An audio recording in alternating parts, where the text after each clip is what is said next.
just like one doesn't meditate one time and then become enlightened. I don't hunt one time and then, have a deep, intimate connection with death that lasts forever. It's a practice. It's a constant reminder of the finality of death, and also a reminder in every bite that I eat of this animal that something is dying for me to exist.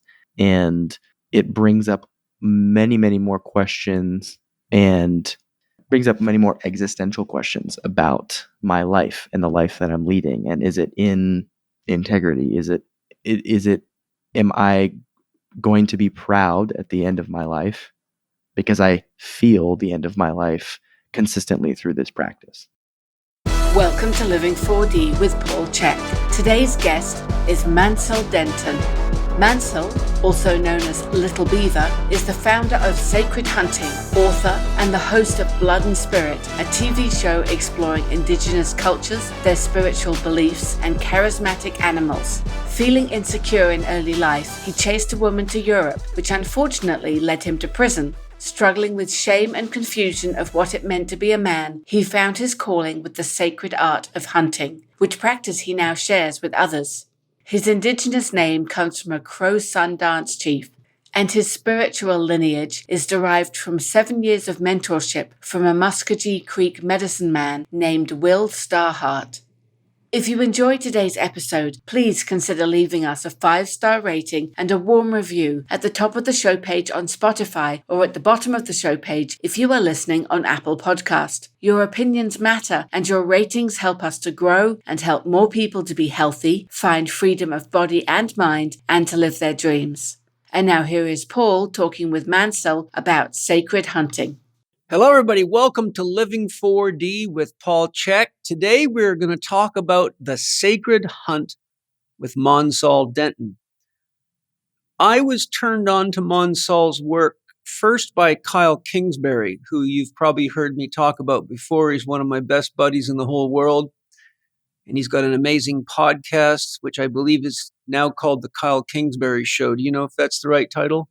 I think he's named it after himself. Yeah. Yeah, Kyle Kingsbury Show. So it's a great podcast. Kyle's an amazing human being. And so then somebody else mentioned you. It might have been Alex Rybczynski, could have been Mike Salemi. But it was real interesting, Mansal, I watched most of all the testimonials on your page. And I got a lot of benefit just from watching the testimonials. It really helped me shape my outline. And Mansal has a very unique background, and he does something very special. He takes men, particularly. Do you do women at all? I do have some co-ed experiences where women have participated, and it's been beautiful in its own way. Fantastic. So Mansal takes men and women on what is called by him and what is traditionally a sacred hunt. We're going to let Mansal tell you all about that. But I had a meeting with Mansal, and we talked about things and what was important to share. And I think that the principles of the sacred hunt are very relevant to today's world on many levels. So we're going to talk about this from many perspectives. And so for those of you that are women, even though this is kind of a manly topic, there's a lot in here for the women, because I think understanding men better is important, particularly with all the weird stuff going on in the world today. I think if a woman understands what is important to a man at a primal level and what drives him and why a sacred hunt is so important in our ancestral roots to sacred hunts, I think it'll help women understand men. And then I have some stuff to talk about with Mansal for the women as well. So Mansal, thank you for joining me for the podcast today. And thank you for what you're doing. The testimonials were really beautiful. It's very clear that people are being deeply touched at many levels by the experience they're having with you. And also almost every one of those testimonials spoke of how well you do your craft and how much they learn and how supported they felt. So I think you should give yourself a pat on the back because you're really doing something special with people. One of the key issues I'd like to dialogue with you today is the state of perpetual childhood many young and sadly not so young men are stuck in today. I know from our conversation and our email exchanges, as well as my conversations with friends that have gone through sacred hunts with you, that they're also well aware of this issue. With that in mind, Mansal, I'd love it if we could begin with you giving us an overview of your life, its challenges, and what ultimately led you to leading men on sacred hunts, and why that's important for you. Yeah, beautiful. Well, thank you for that introduction and all the kind words from our mutual friends, Kyle, Mike, Alex, so many people of like mind. And yeah, like most people, some of my greatest gifts that I have to offer within sacred hunting came from some of my deepest traumas. Mm. And namely for this conversation, the trauma for me was around not having any clear role model for what masculinity meant or what it looked like, what a healthy expression was. And as a boy, something common to, I suspect, many boys and men in the Western world, I had to piece that together myself. And in doing so at a young age without much guidance, I ended up coming to, what I would consider now to be the wrong conclusions. And that led to questions around my self-worth. It led to essentially me defining masculinity as a man that has sexual relationships with women. That was essentially what the child version of myself clung to from mainstream depictions and things of that nature.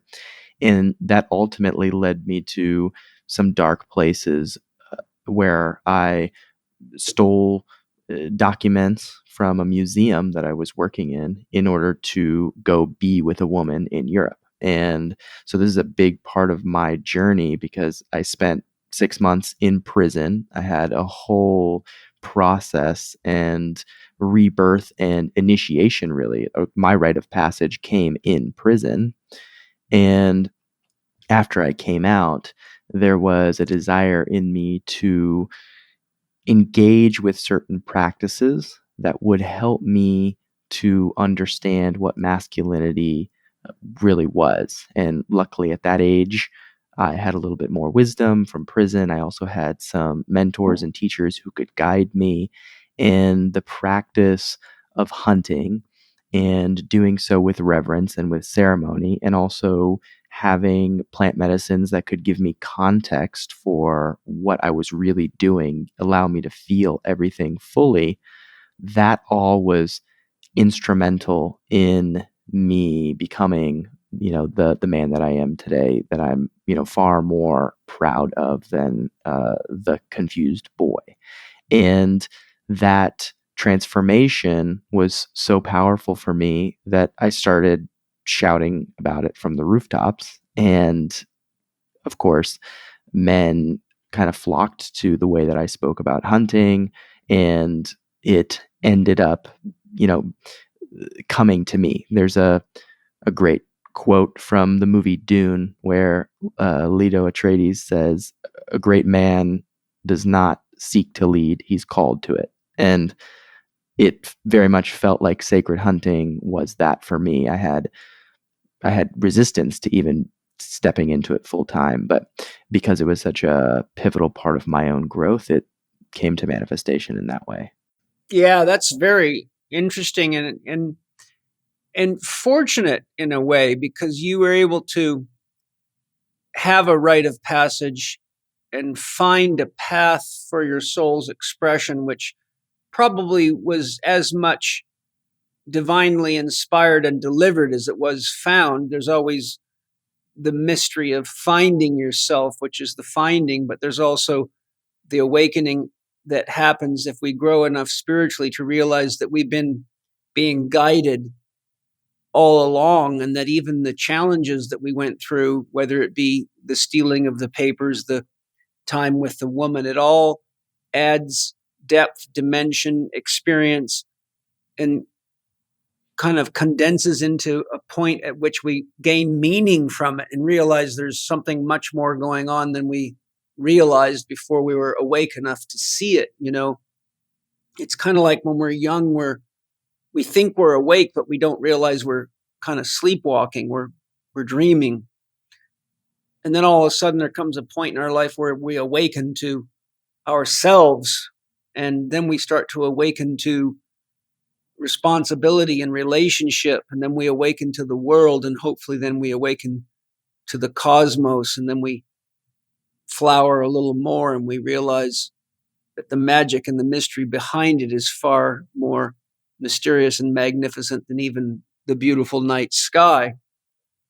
So, in my looking through your website, which I did quite a bit of, I noticed you're using the term sacred ritual, which combines two very important words that most people have a fuzzy understanding of. So what does it mean, Mansal, when you're using the word sacred?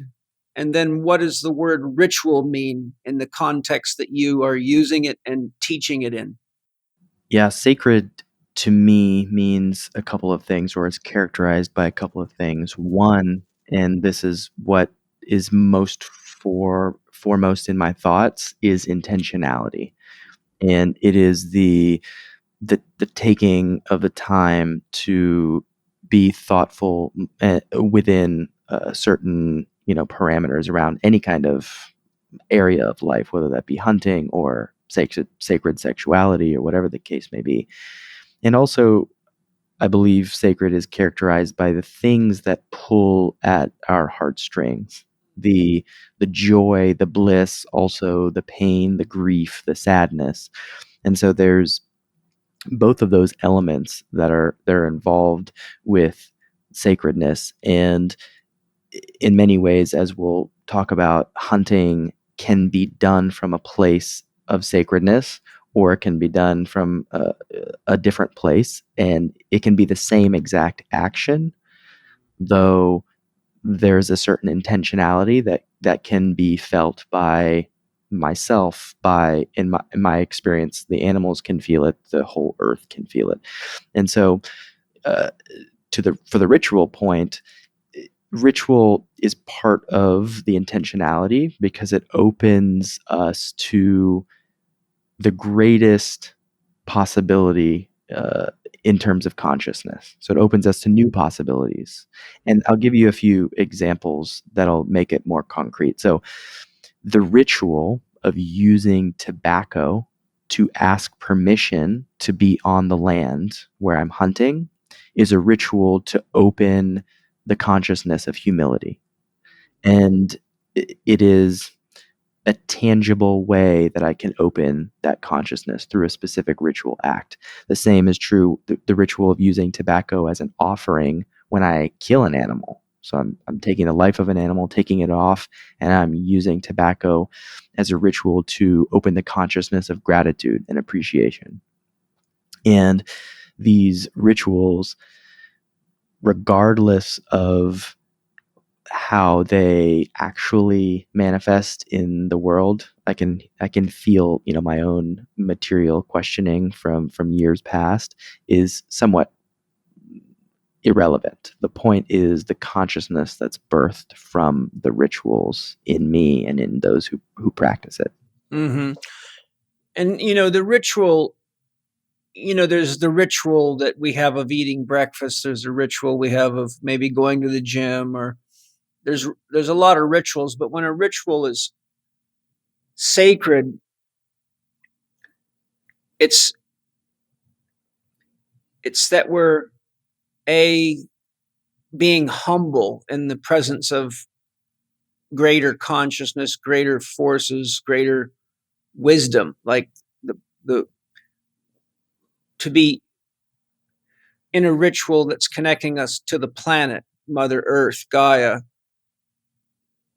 Then we know that we're connecting to something that's much older and wiser and deeper than we are, and which we are a product of. So the key point I'm driving at is that a ritual is a routine, but a sacred ritual is something where you're coming in with reverence for some kind of worship or act or a depth of connection. And as you said, the intention's really the driving force behind it, because, you can enact a ritual while you're thinking about if you're going to get laid tonight, or if you have enough money to buy your new car or whatever. And then the intention is not there. So then it just becomes an empty shell. And I think that intention is so important, because intention is consciously tuning the radio dial to the frequency that connects to something beyond yourself if it's a sacred ritual. But if the intention's not tuned with reverence, grace, and gratitude, then it's really just an empty act at that point. And I think because hunting is taking a life, if we're not doing it in a sacred manner, then we're not only taking life, we're destroying life. But in my own life experience and philosophy and experience of hunting, if we're bringing life into ourself with the offering to that animal or that being to live through us. For example, when I eat food, I say to the food, "Thank you for joining me now in body, mind, and spirit, so that together we can make the world a better place for all living beings." Because it's important for me, for the spirit of the animal, to know that I have no intention in killing it, but I have every intention of giving it life in me to participate in humanity's awakening, and ultimately that its sustenance is helping me to protect all life from unnecessary death and premature death. So for me, that's what a sacred ritual really is about, is all of those things. And I know they are for you too. I'm just sharing what's inside of me in that regard. Now, I'd like to talk about hunting as a spiritual practice. In our work to prepare this podcast, you mentioned that just like Tai Chi, yoga, meditation, and other practices in life can be a spiritual practice, how one shows up on a hunt is a reflection of how one is showing up in life. All aspects of life can be seen through the lens of hunting. And those, I think, might be your words. Can you share some examples of what you're referring to here? Yeah, definitely. This has been one of the greatest gifts of hunting for me, is seeing it as a tool or a mirror for me in my growth as a person, and also my shortcomings and my shadow. And oftentimes I had a great experience doing men's work traditionally in groups where there's a lot of emotional work being done. There's a lot of looking at one's own psyche and things of that nature. But it is different to have an embodied experience that provides these kinds of reflections.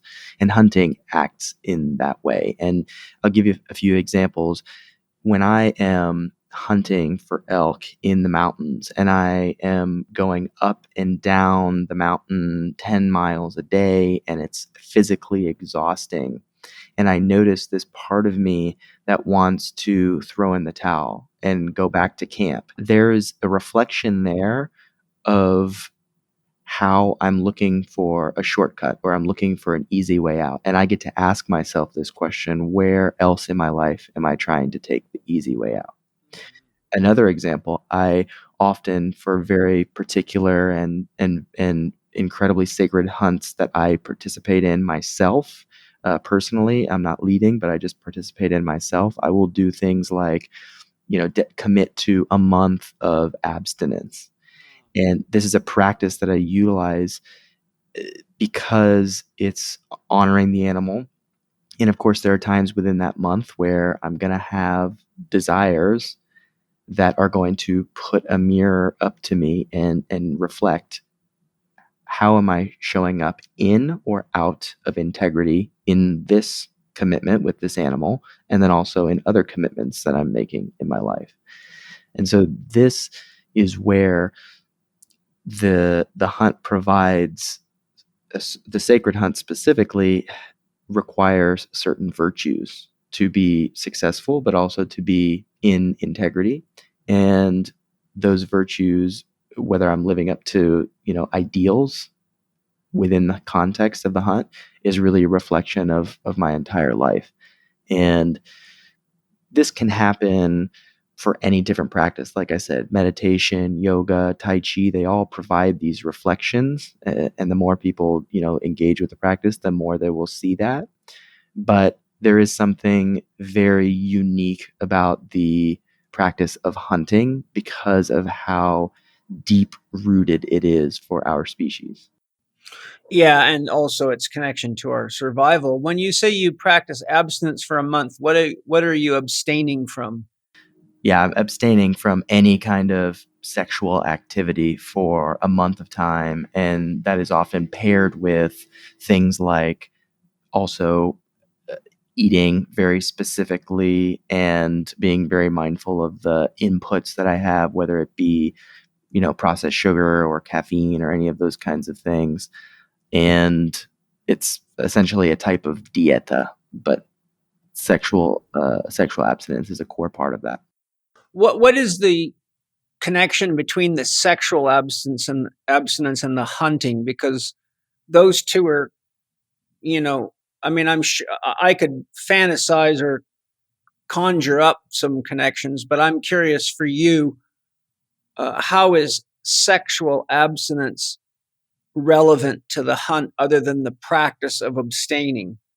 Yeah, so there's a couple things here. One is, so much of my beliefs and thought process around these practices is governed by essentially cobbling together different practices that I learn about, read about, and understand with the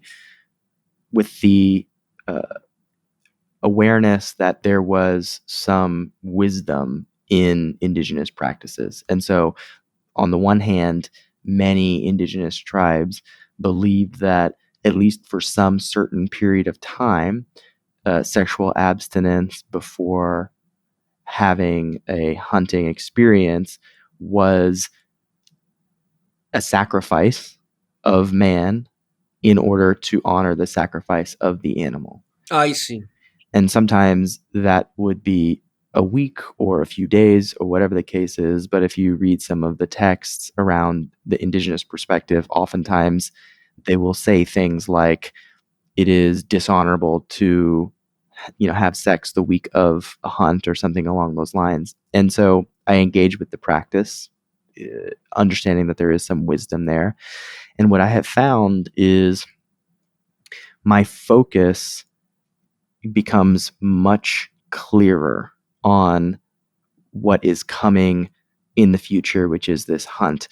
And it's, our friend Kyle shared this metaphor with me of the islanders on the boat in the Pacific Islands, where they would see an island and they didn't conceptualize that they were moving in the boat toward the island. They conceptualized throwing a lasso over the island and pulling the island into them.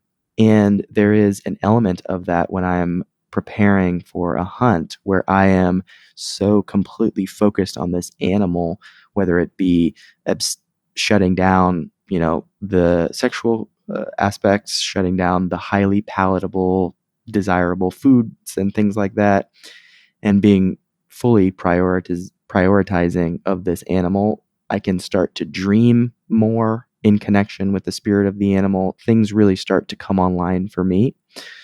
And so there's both the to answer the question quickly, both indigenous people have done sexual abstinence for this purpose for thousands of years, and also I find these benefits for my focus and intentionality with that animal spirit. Yeah, that's what comes to my mind as you're describing that is that I think that's particularly an important practice in our day for younger men. Not that older men shouldn't do it. That's not my point. I think most young men today, unless they were raised on a farm like I was and they had to work real hard and have been involved in the killing of animals and the slaughtering and all that goes with it. But most kids and young men today, food's always around. They haven't really had to work hard. A lot of them have never experienced high level competitive athletics where I was a fighter. I had to really starve myself a lot and manage my weight very carefully. And it took a lot of discipline to do it. And it wasn't easy. And without a long list of things, I think that young men and females today are so used to getting what they want so quickly and so easily that if we're going to grow ourselves spiritually, it's good to try to abstain from something that has a degree and a magnitude of attraction to us that it really is a legitimate act of abstinence. It's not like I'm going to abstain from brushing my teeth for 3 days, because most people really couldn't give a shit if they go to bed without brushing their teeth. I mean, I certainly don't like it, but I'm just saying there's no real effort in that, right? But to abstain from sex, if you have a good sex drive, or to sacrifice that depth and intimacy of connection with your partner, which then brings her into the fold as well, because now she's abstaining with you, then the depth of the practice offers a lot more growth medicine, I think. Absolutely. There's a great quote. It's not a gift if you don't miss it. And there's something in the resonance of that phrase that comes to mind. And sacrifice amongst indigenous cultures is really, really highly pronounced in my experience. In almost all the myths and the ways in which medicine men related to spirituality, sacrifice is a core component. And if you think about some of the most well-known Native American indigenous practices, the sun dance, where they're piercing their skin and they're not eating or drinking. Then you've got vision for 4 quest. days. Yeah, vision quests, no food or water. You've got sweat lodge, where you're just in the hot lodges. I mean, it is a sacrifice. Fasting. So all of these practices have a sacrifice element. And you can see that even in Judeo-Christian religions. Christianity, Jesus, the Savior, died sacrificing on the cross. So there's elements of it even in Christianity. And yeah, I think there's wisdom in sacrifice. Yeah, there's wisdom, there's growth, there's experience, there's maturation, there's commitment. And like you said, you won't make it through those kinds of practices if your intention is not clear in the beginning, because it'll be too easy to talk yourself out of it. So there's a lot there. Mansal, there's many tribes that use drumming, dancing, and ritual enactments of tribal myths and hunts as part of their preparation for and celebration of the hunt. Does drumming, dancing, or enactments of myths or hunts play a part in your system of sacred hunting? And what do you feel the importance of these practices were to the indigenous or native people? Yeah, the drumming, the ritual enactment, the myths, they, as far as my relationship with sacred hunting, for the groups that I facilitate, I do bring in music. I do oftentimes have a challenge in bringing the drums that I own into remote parts of nature in order to have these experiences. But I so highly value and appreciate the representation of drumming within a lot of these cultures. I just, in earlier in this year, I went to Far East Russia and spent time with the Udige people, which these are people who live side by side with Siberian tigers. And they believe that the membrane of the drum represents a thin veil between the worlds. And so the drum is, not barring plant medicines for altered states of consciousness and things like that, the drum becomes the way to create an altered state of consciousness for the Udige specifically.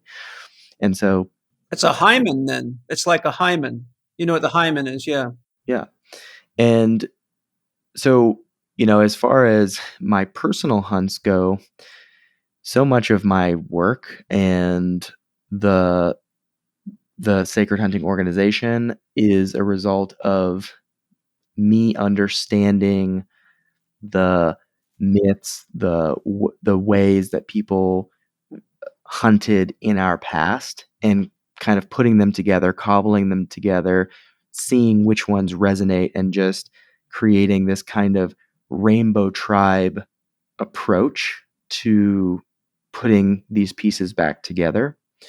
And in a way, I'm lucky that I don't have a very specific lineage that I was born into and educated on, because I can take from all of them and bring all of the drumming wisdom and all of the dancing and all of the myths, and especially the myths, these are some of the most important for me, and bring them together within the context of sacred hunting in my own personal hunts. And I just find, regardless of how that is expressed to other people or shared with other people, it makes it so much more meaningful for me to engage in a hunt with that context. It feels as though I'm tapping into something that is beyond just the primordial that comes from hunting. It is, genuinely connecting me with some ancestor from thousands of years ago.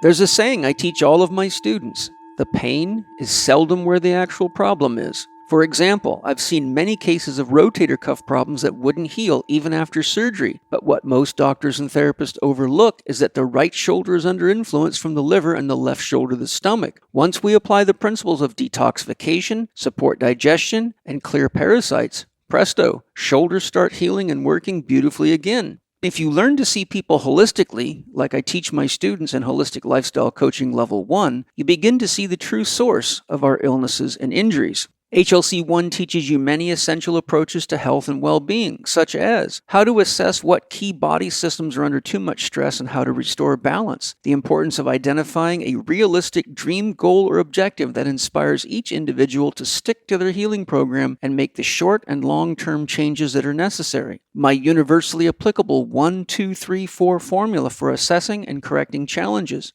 how to breathe optimally to enhance energy levels and mental clarity, how to use gentle movements to work in and enhance life force energy and support optimal immune function, how the function and health of the soil that food is grown in influences all systems of the body, including our mental emotional stability, and much more. HLC1 is just a small part of what we teach our Chek Academy students, our education system for elite trainers and health professionals. Gavin Jennings and I designed the Academy to take you from wherever you are right now, even if you have no fitness or health education, to being one of the best holistic health and performance professionals on this planet. And as a Chek Academy student, you'll be able to help a lot of people reach their health goals in ways you never imagined. There is, in my opinion, nothing more rewarding and meaningful in life than helping other people look, feel, and live better. We are now accepting applications into the Chek Academy, so whether you're wanting to change your career or add a truly effective new dimension to your current skill set, now is the time to apply. Go to chekinstitute.com/L4D Academy. That's chekinstitute.com/L4D Academy. Let's make the world a better place together.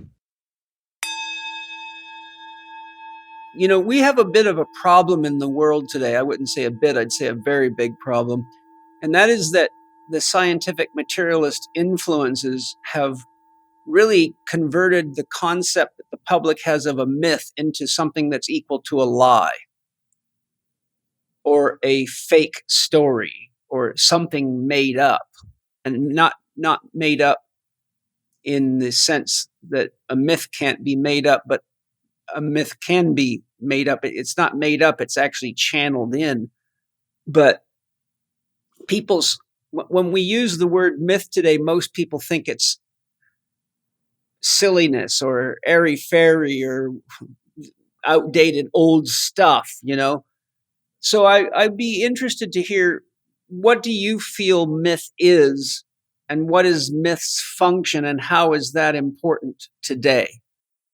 Great question and great distinction.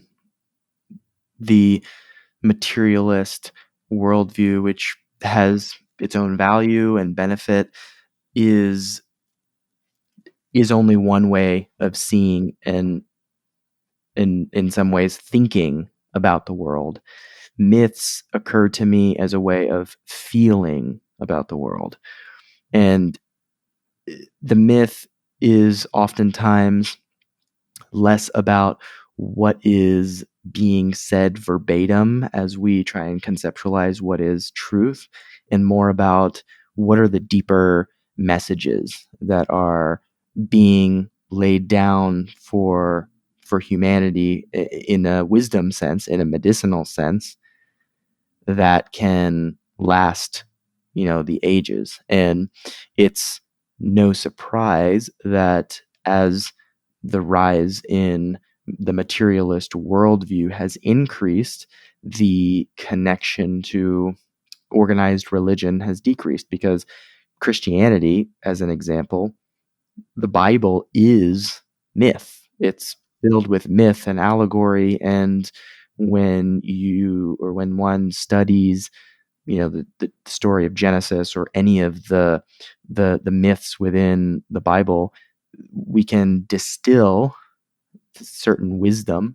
And of course, that's wisdom that is a product of a post agricultural world. So it's a little bit different in terms of the wisdom that might show up with hunter gatherers in a lot of the indigenous tribes. But nonetheless, the myth have these wisdom components to it that are underlying and underpinning it. And as far as how it occurs, I think what I said earlier really is something to look at for everybody. How does a myth feel? And it's somewhat ambiguous, but everyone knows the feeling of reading a quote and just having it like hit them in their body to the degree that they want to, get a tattoo or repost it or whatever the case is. And that is a small morsel of the felt wisdom that comes through in myths. Yeah, I think another thing about myth that people don't realize is that one of the functions of myth is that it opens a gateway to the transcendent realms. So it can open you to mystical experiences, but it can also, like you talked about, ancestors and the primal experience that we can feel inside of us. Those are transcendent experiences where you realize that you're not only participating in an act that's been done through the entire lineage of humanity. You're not only participating in something sacred in taking another life, which impacts the flock, the pack, the family of the animal itself, just no different than if we were being hunted and your mother, father, brother, or sister got killed, it would have a very profound impact. And I think part of the problem that hunters have today that don't have this understanding of myth and connection like that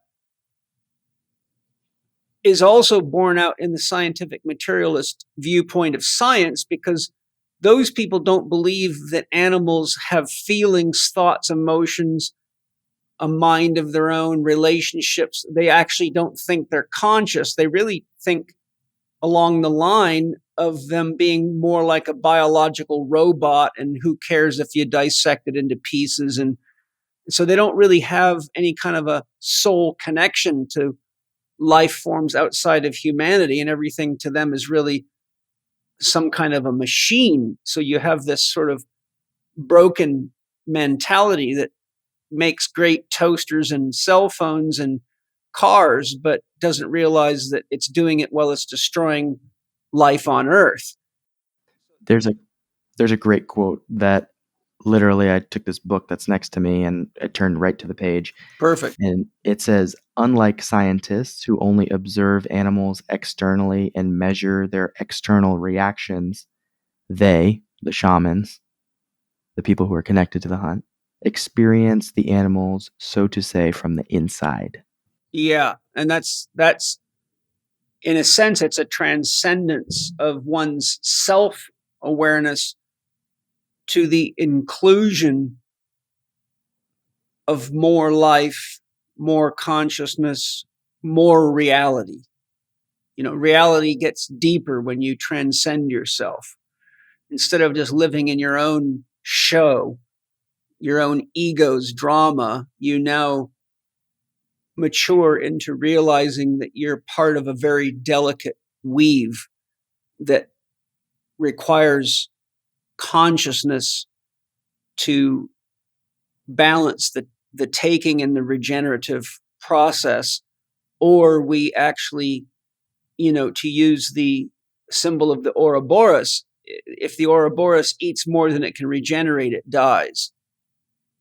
For those of you that aren't familiar with the word Ouroboros, it's the snake or the dragon that eats its own tail, which is a metaphor for God and a metaphor for life. And so here we all are on a planet where most people have never seen how an animal's killed. They've never seen the fear in its eyes. They've never seen the reaction of other animals when one of their own gets killed. So that they really just think food just shows up magically in a store, which is why I tell a lot of my students that one way to manage your meat eating and keep it from being hubristic or disrespectful is to attend the slaughter of an animal and be fully present while the animal's being gutted and butchered, so that you can really watch something go from being alive to being transformed into food, but have a visceral sense of the fact that you have legitimately taken a life and you have altered the course of the world forever in that act. We tend to see ourselves as disconnected from the world. The world's become a material thing. And so cutting down trees and building pay parking lots and shopping malls we don't need, and just wiping out the insect population. Anything that irritates you, you just kill it with sprays or whatever. That kind of mentality is an example of removing the sacred from the hunt, and it just becomes a death machine at that point. But that's the Ouroboros over-consuming itself, and that leads to a crisis. And personally, I one of the things I've loved about the whole COVID pandemic is, as much as I don't like the tyranny of it, one of the things that COVID has done is it's made people more aware of the importance of relationships, because the segregation really was an abstinence from connection. And that abstinence from connection made people realize how important connection is. 2, the food shortages are making people think about food. And I think that's really important.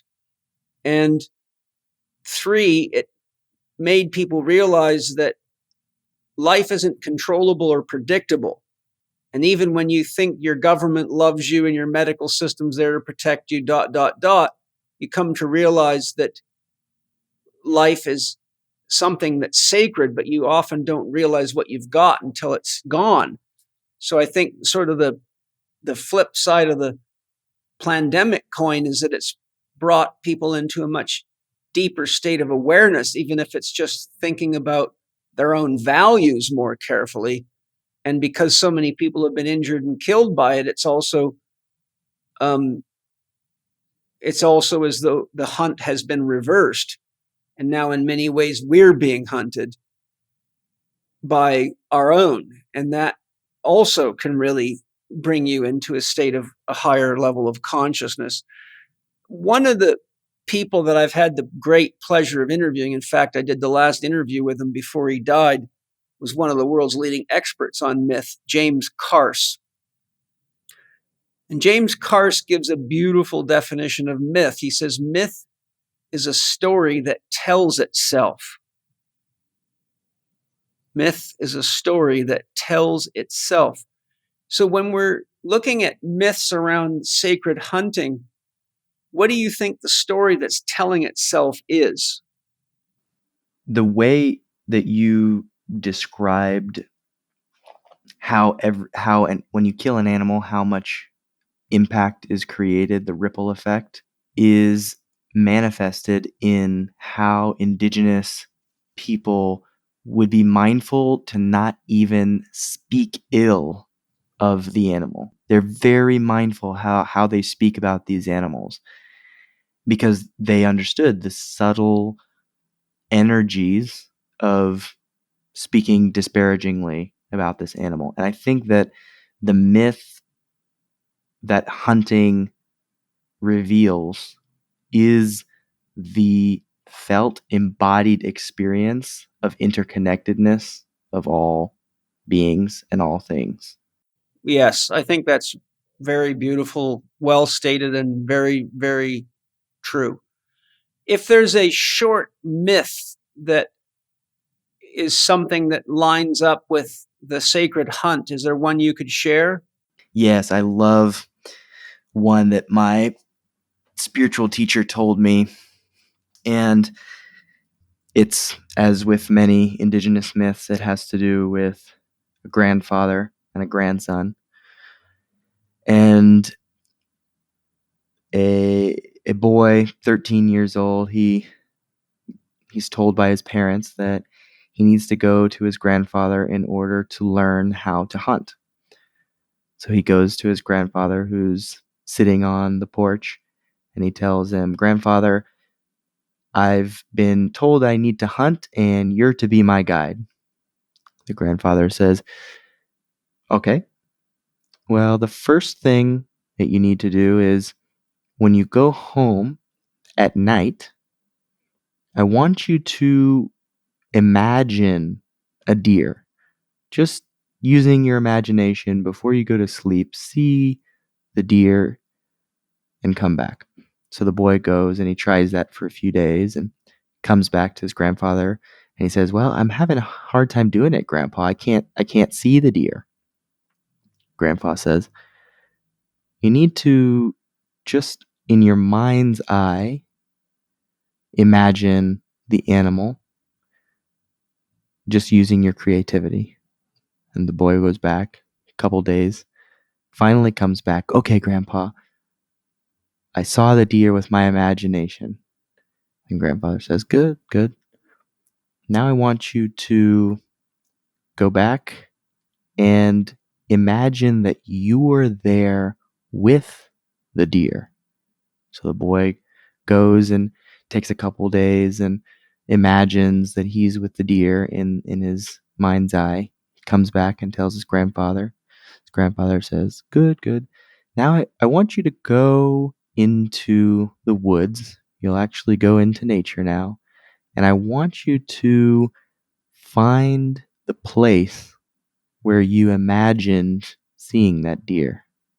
And so the boy goes and he spends a couple weeks trying to find where this place was, and the season ends.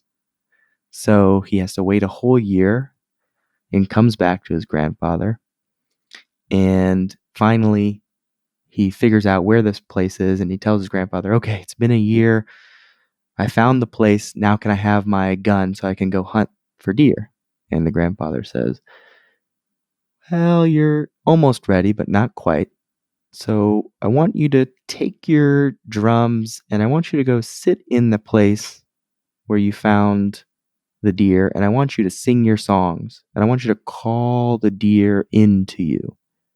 So the boy goes and he tries again, singing his songs.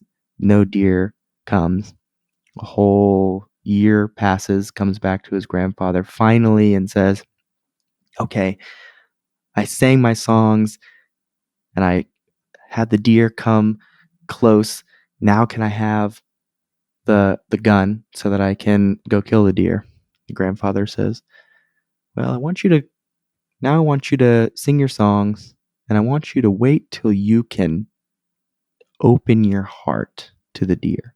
Wait till it comes close enough that you can open your heart, love the deer, and have the deer open its heart to you. And so the boy goes and he does this after a couple weeks and comes back to his grandfather and shares with him, Grandpa, I saw the deer and I felt my heart opening to it and I love the deer. And the grandpa says, okay, well, it's time for you to take your gun and I want you to go hunt the deer. And the boy says, well, I don't want to hunt the deer. I love the deer now. And grandpa says, well, your family needs the food. You need to go and hunt the deer. So the boy works up a fit of rage. It's the only way that he can kill the deer, and he jumps on the back of the deer and stabs it and brings it back to his grandfather, throws it on the porch and says, there, old man, are you satisfied? And the grandpa looks at him and says, when you can be as moved by stepping on a blade of grass as you are by killing that deer, that's when you'll be a man. Yeah, that's good. It's quite a nice developmental story of it's easy to have a gun, but it's not easy to realize the power to kill and the sacredness of that. So it's a great myth for really explaining that. And while you were telling the story, there's a great book by Leonard Sachs, MD, called Boys Adrift. And are you familiar with it?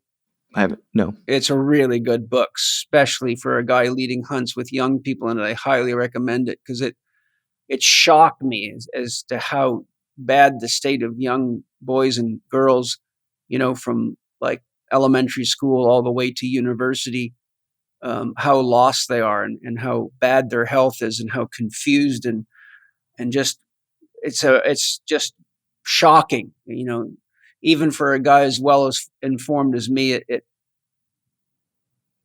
It made me really sad and concerned deeply. But he talks in there about the process of becoming a man, and he's relating some stories from native tribes, and he talks about I'm pretty sure it was an Eskimo story he was talking, but he talked about how in their ritual for hunting, the men would do things like sweat lodges, and they would do meditations, and they would do prayers, and they would spend a lot of time visualizing because they wanted to make sure that when they threw this harpoon into the seal or sea lion, that they hit it in exactly the right spot to kill it as quickly as possible, to inflict as minimal damage, and to also not destroy the meat so that the animal and the pelt was intact for the most effective utilization of it. So he talked about how important this was to them. But then as they started getting exposed to various influences from, we'll call it white man or whatever you want to call it, modernized people, that the young men in the tribe started getting irritated and didn't want to participate in the preparation rituals. They just wanted to go kill the animal. And as you can imagine, for the elders, this is quite a problem, but they have to teach these young guys how to hunt because they're all getting too old to hunt. So somebody's got to fulfill the role. But he talks about how, as the young men did not participate and would not participate, that when they started taking them on hunts, they would miss the animal or they would wound it very badly and have to harpoon it multiple times. And how he, as an elder, had to suffer the pain of witnessing the animal being so abused and so tortured, and how sad it was that these young men just could not connect consciously to why these myths and rituals were so sacred and so important throughout the entire lineage of the people, their people. And so Leonard Sachs was bringing that up to show a living example from an indigenous culture of what's happened to young men and what happens when young men lose their way and lose their discipline and lose their leaders, their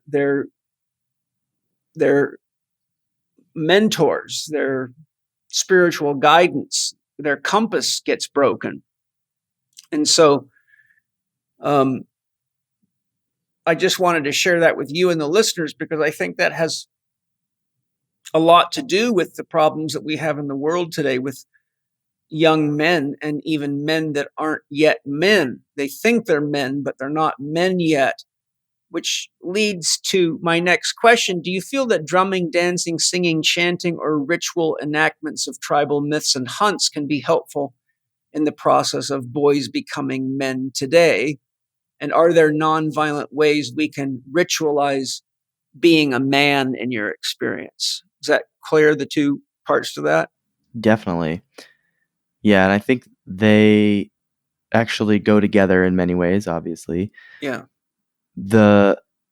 Back to a previous point that we had chatted about in terms of sacrifice.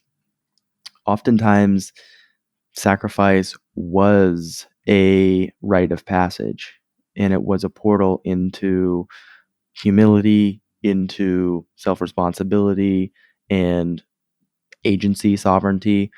And so some of the most profound rites of passage are not violent at all. A vision quest is nothing more than being out in nature and feeling and being present to the teachings that come through nature, the subtle teachings oftentimes.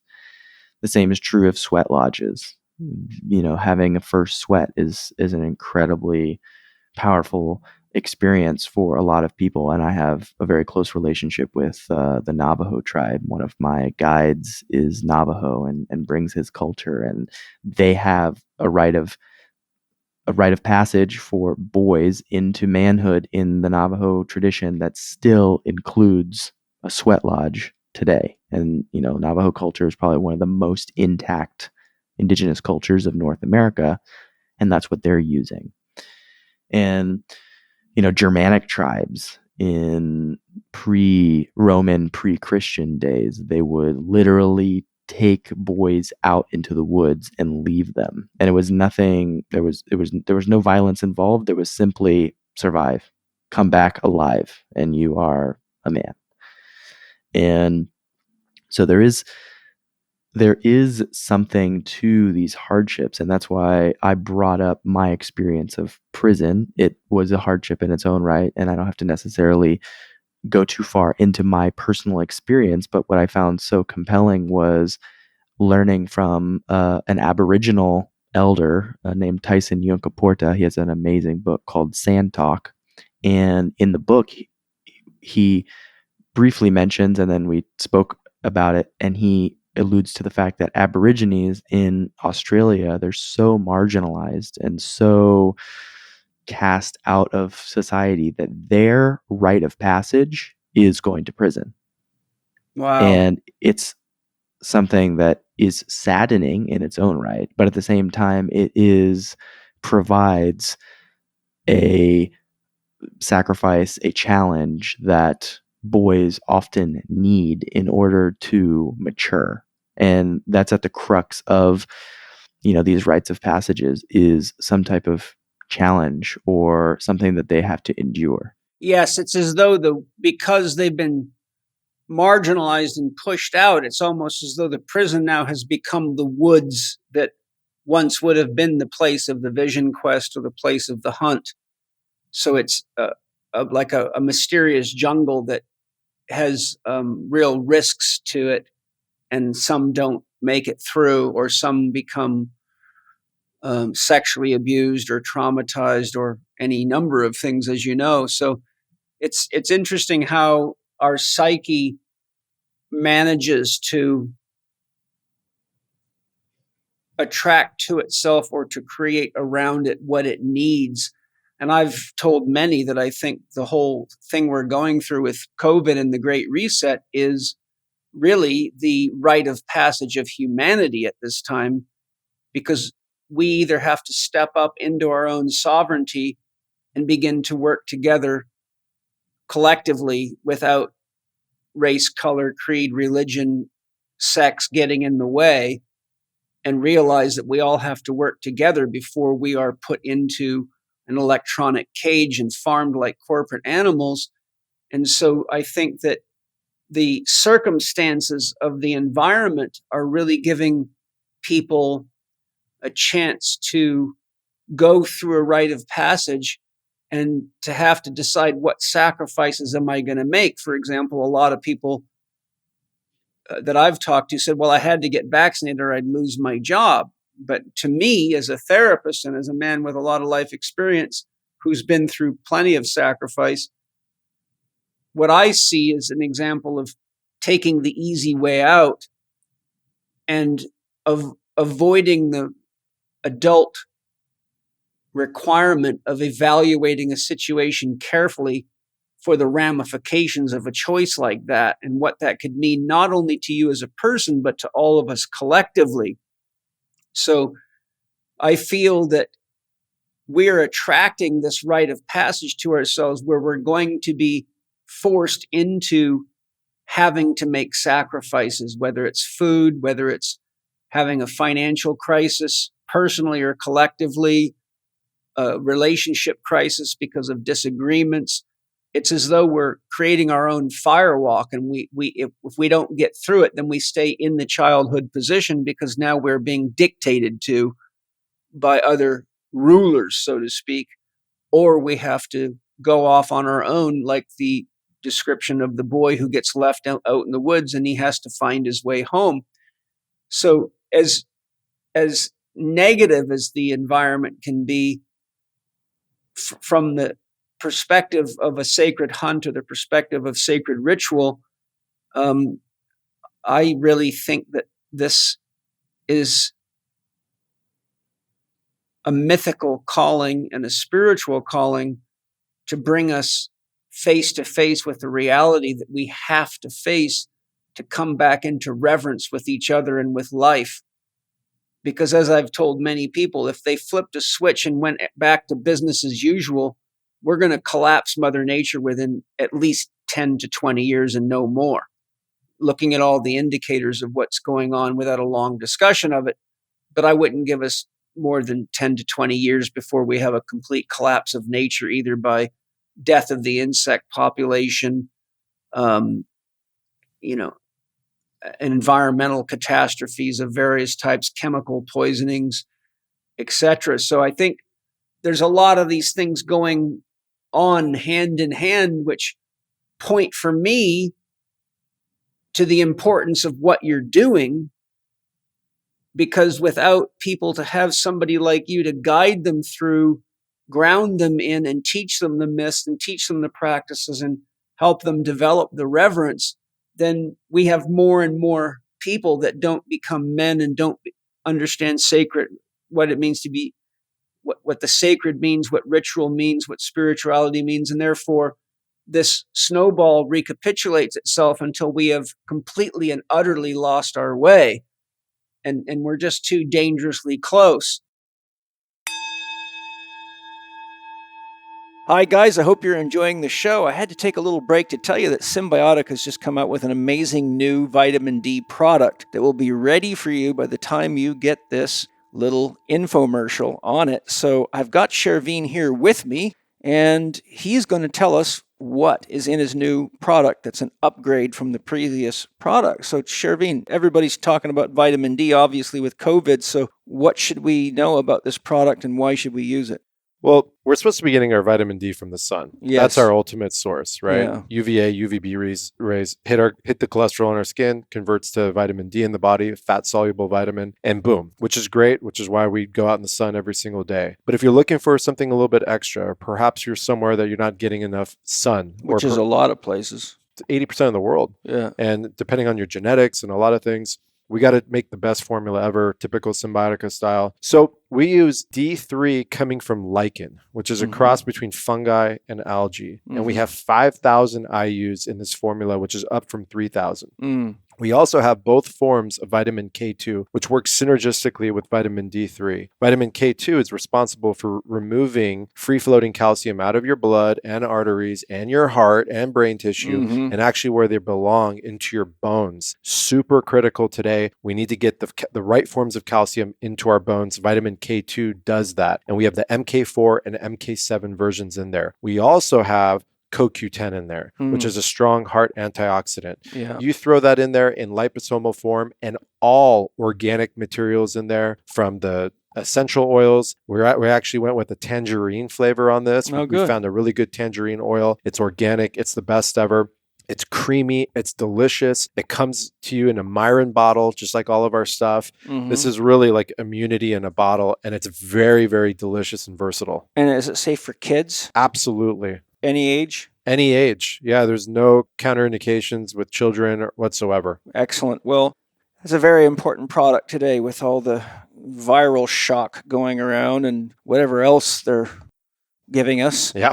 But, obviously a lot of people are getting sick because they're just not eating well and they don't have the right supplements. And so, in the busy world we live in, with a lot of people being indoors. I mean, I know people that are vitamin D deficient that live in Florida because they're indoors too much. So Absolutely. I'm excited to be able to share this with you guys. Get your top-notch Symbiotica vitamin D and get ready to be absolutely amazed with your vitamin D upgrade.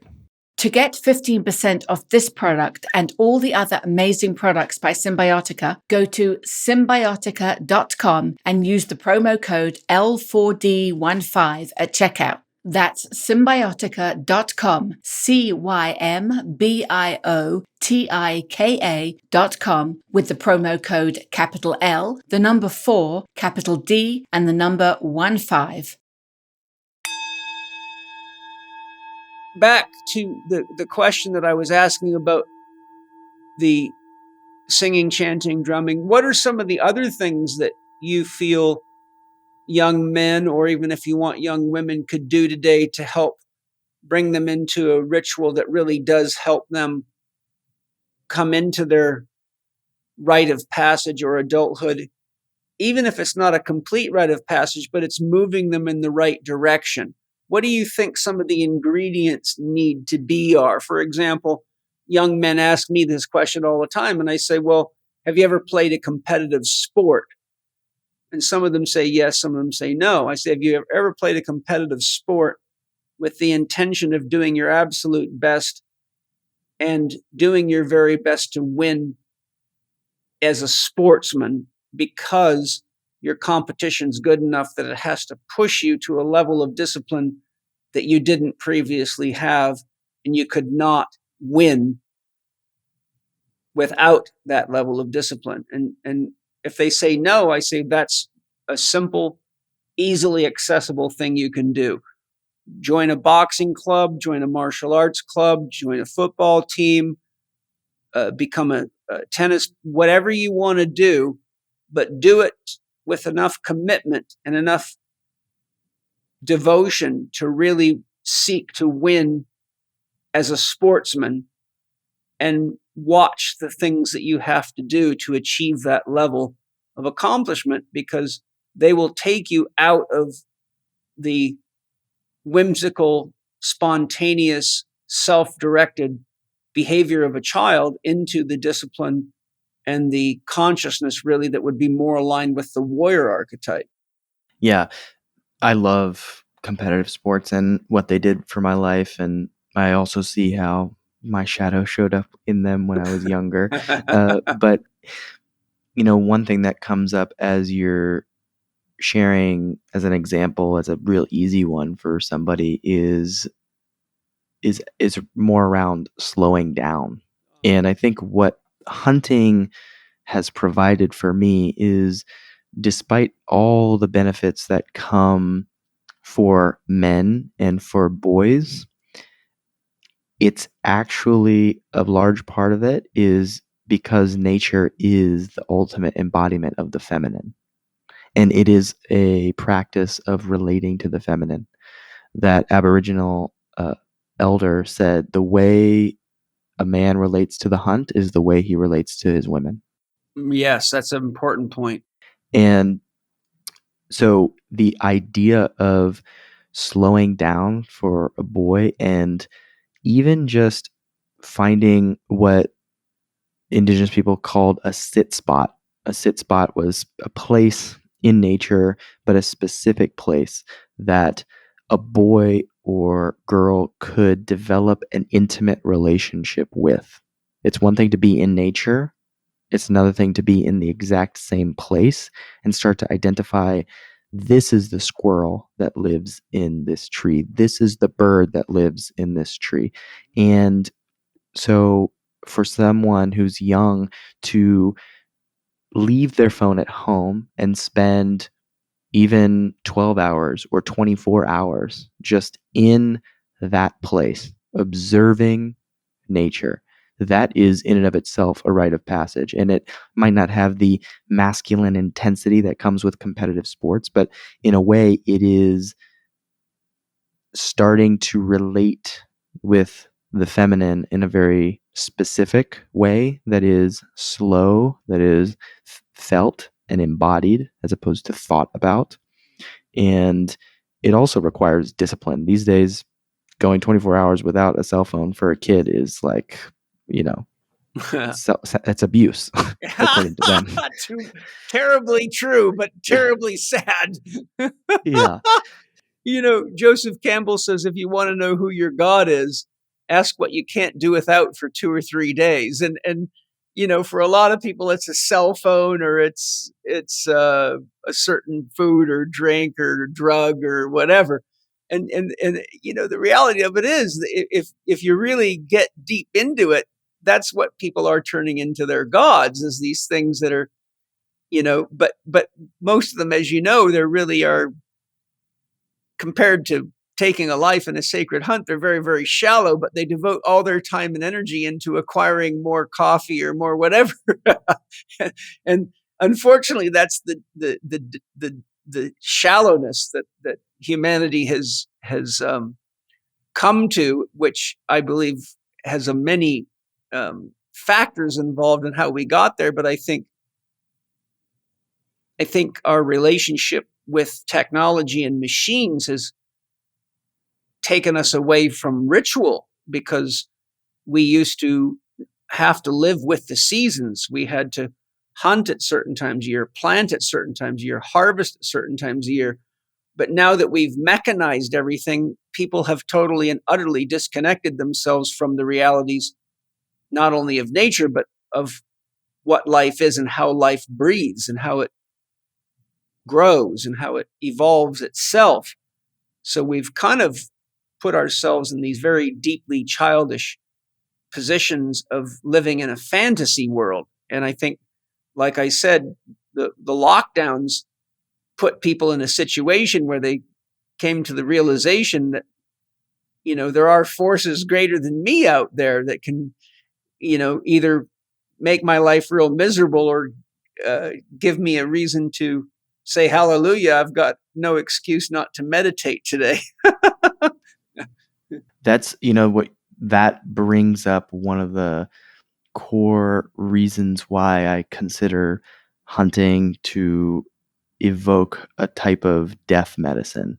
And it is a practice, just like one doesn't meditate one time and then become enlightened. I don't hunt one time and then, have a deep, intimate connection with death that lasts forever. It's a practice, it's a constant reminder of the finality of death, and also a reminder in every bite that I eat of this animal that something is dying for me to exist. And it brings up many, many more questions and uh, existential, brings up many more existential questions about my life and the life that I'm leading. And is it in integrity? Is it, am I going to be proud at the end of my life because I feel the end of my life consistently through this practice? Yes. Yeah, it's a great way to keep your finger on the pulse of what is not only alive, but what is meaningful, is how I would put it. If we don't have that sense of the pulse, then we fall into the childhood notion that it's always going to be there for us. Yeah, and that is the fantasy that you alluded to. The fantasy is that we can, the materialist, you even see this within Silicon Valley in the way that people are talking about longevity and things like that. The ultimate form of domination on Earth, the ultimate form of human, control nature is preventing death. And that the fact that it's even in certain circles that's discussed is a reflection of how far we have come in our hubris, in our belief that we can control nature. And COVID provided a perfect reflection of that. How much of the decision making that was going on was being made from a place of death is the ultimate thing that we want to avoid in this scenario, and we're willing to do all these other crazy things in order to avoid it. And whether it be death of our loved ones or death of the animal that puts food on our plate or death of the animals that were killed to grow this monocrop to put these vegetables on our plate, the disconnect is creating, both at an individual and a societal level, this fantasy world that you articulated. Yes, another thing too, and I didn't intend to talk to you about this, but this is what a dialogue's all about. Without going so deep that I have to go too long on this, we all have a personal unconscious and a collective unconscious, as you know. Our conscious ego mind acts like a firewall that allows death to happen all around us, but we think that's just happening to somebody else or something else. But part of the function of ritual, part of the function of sacrifice, part of the function of meditation, contemplation, and ceremony is to have the courage to allow the collective unconscious to become conscious and to feel and to experience what's stored there. And when you have the experience of uniting with the collective unconscious, the intensity of the death and the abuse and the trauma held in the collective consciousness of humanity and the world, coupled with the beauty of birth, the beauty of breath, the beauty of food, the beauty of triumph, the beauty of relationship, the beauty of love, the intensity of that is such that it feels as though you've been dropped into a meat grinder. It's not something I would wish on anybody. I've had that happen to me with plant medicines and without them, just in meditation. And all of a sudden I was transported into a union with the collective unconsciousness. And it was just, every time it's been a very, very intense, very vivid, very real thing that brings you in touch with the flow of consciousness and the flow of life and the pain and the sadness. And when that pain and sadness is coupled to all the joy and all the positives, it's as though you are experiencing so much at once you can't consciously put a label on it anymore. But I find that those experiences in the collective unconscious give you so much empathy for the pain that we have inflicted upon nature and that we've inflicted upon each other, that it brings you into a very adult realization of the fragility of life. In many ways, life is like a baby that needs to be supported. And if you don't nurture it, then it goes. And when it goes, you go. And I think, unfortunately, a lot of people are getting a bit late to the sacred hunt, so to speak, because they've gotten so entrenched in the materialistic view that they have lost touch with the sacred, to the point that they're making decisions in corporations and in their own lives that are actually seriously darkening the future for the upcoming generations.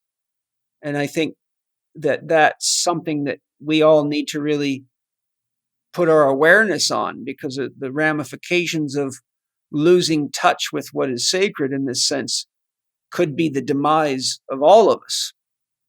Did you want to share something there? Yeah, as you say that, one of the reasons that I'm so focused on and emphasized during sacred hunting experiences this idea of feeling everything fully, because that the death of the animal that we kill on a sacred hunt, that becomes a portal, that becomes a door for me to experience all of the collective impact, the killing that humans inflict, because I can see it, and more importantly, I can feel it. And so I really invite people to use the hunt, the killing of an animal, as a gateway to feel all of the grief and the sadness that come with what we're doing to the planet, both individually but also collectively, for multiple reasons. One, grieving it and feeling our feelings is the gateway to a certain amount of freedom. It also expands the beauty and joy and bliss that we can experience in other areas of our life, or even in that individual moment. And so it's very much an expander for people, for myself, and I invite people to use it as an expansion into uh, the collective, the collective feelings that you've described, as a way of actually processing them. Because I can't tell you the number of people, and I was in this category myself, that approach saving the planet from a place that is so clearly not processing the grief. Mm-hmm. It's kind of like bringing the same materialistic, do this, perspective to, climate change or whatever you want to put on. Yeah, it's more like a mechanical approach. Right. Instead of really being in our hearts. So yeah, I don't a little bit of a tangent, but no, it's okay. And I think part of what's going on there, Mansal, is they don't really know what they're trying to save. Because once you reach the point of seeing the world that way, you don't have your finger on the pulse anymore. Now you're really trying to save objects because those objects are important to your comfort. You see the different perspective. Absolutely. It's like, don't get rid of my stereo because I love it too much, and don't get rid of my car. So my point is a lot of the people's attempts to save the world is to make the mechanical patch-ups and put on the Band-Aids to allow them to continue the very behavior that results in the snake eating itself to death and losing its life. And then we have a bunch of stereos, cars, and pot pipes floating around. There's a lot within the context of the sacred hunt regarding the hunter's relationship with the animal or animals in general. I'd love to hear your perspective on what you feel the animal's relationship is to man. So let's go back to the act of imagination you did with the deer. What I'm asking is, when Mansal becomes the deer or the bear or the lion or the crocodile, the elk, the moose, the buffalo, and he experiences how the soul and the oversoul of the animal views its relationship to man. What does Mansal feel when he puts himself, the old saying, walk a mile in my shoes? When you walk a mile in their shoes, what's their experience of human beings? What's their experience of why we're here, or whatever you can share? Yeah, what comes up first is, well, there's a lot of things that come up, but the teacher comes to my mind, at least as it pertains to me. And when that animal comes and I step into their oversoul, there's an energy of working through me, the animals seeing me as a conduit, as an entity that can speak using words that you and other humans can understand. And so they come to me to offer themselves to teach me in the hope that I can share what they want me to teach. And the same is true of the plant medicines. My spiritual teacher told me, ayahuasca, the plant, chose me because ayahuasca was so powerful to bring sacred hunting into being. It wasn't necessarily me that was creating these things. These plants and these animals are choosing to teach me that I may become a mouthpiece for them. And so that's my personal experience.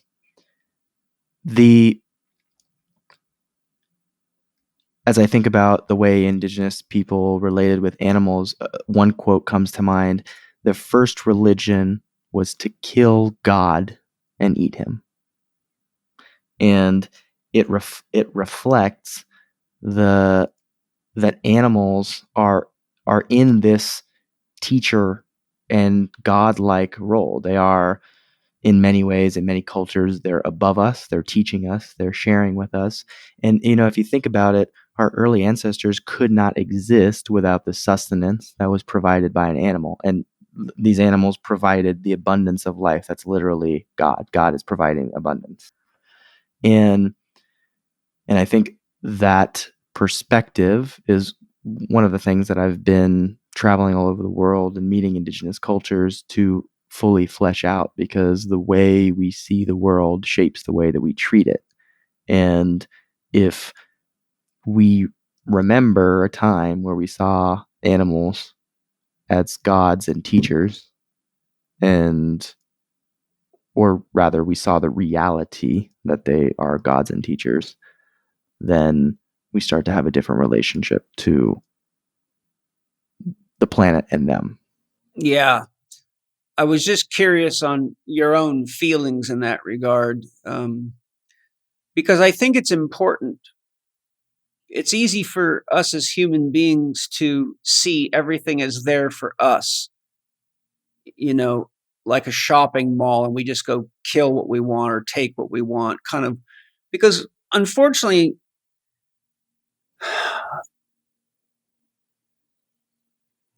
Human beings have really become pirates in many ways. And, they just loot, and they have lost touch with the cycle of life and the boomerang of love and the principle of reciprocity. And I think that there's so much beauty and reverence in the animal's giving of itself. And there's many stories I've read, particularly in the native literature from natives, and also the shamanic culture, in which hunters described after the shaman took them through their preparation, that they would describe going to where the shaman told them to go, and the animal would literally walk right up to them and just stand there. Literally, it was like standing 3 feet from them, and it was saying, "Here I am." And so really that would be the equivalent of us walking up to a funeral pyre knowing that it's our time to go, and then somehow that's going to support other human beings. And I don't think you'd get too many people lining up for the funeral pyre in those circumstances. The point being is that the animals in many ways are deeper, wiser, more evolved, more loving, and more giving than we are. And it's just sad that more people aren't aware of that. And so I'm hoping that our conversation helps open some portals in people's minds to begin to envision and meditate on some of these things, because it's very important. We've killed something like 50% of the animal species in the last 60 years on this planet. We've killed more species in the last 50 years than all human beings killed prior to that 50 years. And so we're seeing this acceleration of a materialistic mindset while the population's also expanding. And so when you take that engine of consumption and couple it with the ignorance of the necessity and the sacredness of regeneration, then you set yourself up for a dark night of the soul. And I think that it's going to be those of us that have this connection that can support humanity through the dark night of the soul that it's creating for itself. And it's going to be those that have been caught in this state of deluded drunkenness, or misinformed, or poorly programmed, that they're going to go through their rite of passage. And I think it's just got to happen. And that leads us to your next thing that you shared that was important to talk about, and that's death medicine. And you shared some deep, mature concepts regarding death as medicine and what you wrote to me. Could you expand a little more if there's anything you'd like to share in that regard with the concept of death as medicine? Yeah, I'm speaking to my particular experience with it and what I've been able to see in the subjective experiences of participants who come on sacred hunting experiences, although it's a wisdom that is ubiquitous in many ancient cultures. In antiquity, the Greeks and the Romans had relationships with death, memento mori, remember that you will die, and things of that nature. And so there is a deep wisdom in being connected to nature. Connected to death. And what I've experienced, though, is that it opens a portal to feel at a visceral level death in all its shapes and forms. And that means the inevitability of my death. That means processing the death of a loved one or a friend. It means understanding the death that is required at a felt level, not understanding intellectually, but at a visceral level, what has to die in order for me to live. And that is all in many circles considered to be morbid. I consider it to be medicine because it is a reminder. It is something like an umbilical cord. If I remain tethered to that truth, that reality felt in my body, I behave and show up in my day-to-day life differently. And there's a quote, something akin to, most people fear death because it is it brings up the question, did they truly ever live?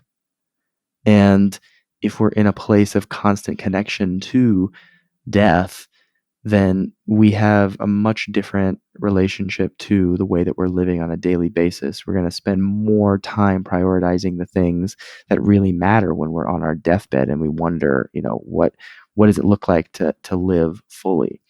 And indigenous people, the Lakota, the Lakota have this phrase, "Hokahe," today's a good day to die. And so many cultures embraced death, embraced it as a rite of passage, just like birth. And that is a beautiful way to reflect on it, as opposed to the fear that often creeps into modern society. Yes. Hi, everybody. Hope you're enjoying the show. I thought I'd take a minute to sing you a little song. Dr. Quiet, she is yin. Know how she loves to bring energy in. She teaches you how to rest, so your energy is always at its best. Hey! And I want to tell you a little secret. You know how I support Dr. Quiet?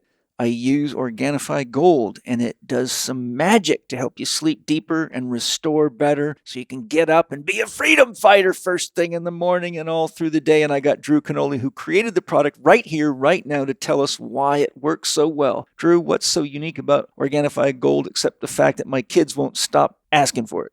I love this song. Thank you. And I think if we were DJing this, we would do Reishi. Because Reishi, full spectrum, 8 to 1, beta glucans, knock you out. The queen of mushrooms. Reishi is one of the most powerful things we can put in our body, especially at night. Helps restore, revitalize. Great for the liver. Yes. So while we sleep, not only are we restoring and repairing the cells, but we're detoxing in the most effective way possible. Yes. And it doesn't have to taste bad. In fact, it could be something you crave. Yeah. And that's Organifi Gold. It tastes like autumn had a baby with a marshmallow. Every time I have it, it just knocks me out. I've literally tracked it with my Whoop, my Oura Ring, and it adds another hour to an hour and a half of deep sleep. That's great. REM and deep every single night. You know what's also really cool? Reishi is a wise man. It's not only the name of a mushroom, but a Reishi is a wise man. Oh, true story. Yeah. Yeah, I love that. It's absolutely true. I'm not pulling your leg. And how much wisdom have you and I gained from night school? A lot of wisdom. Yep. Yes, and you gain a lot when you can't sleep. You go, what am I doing wrong? And how do I get it fixed up?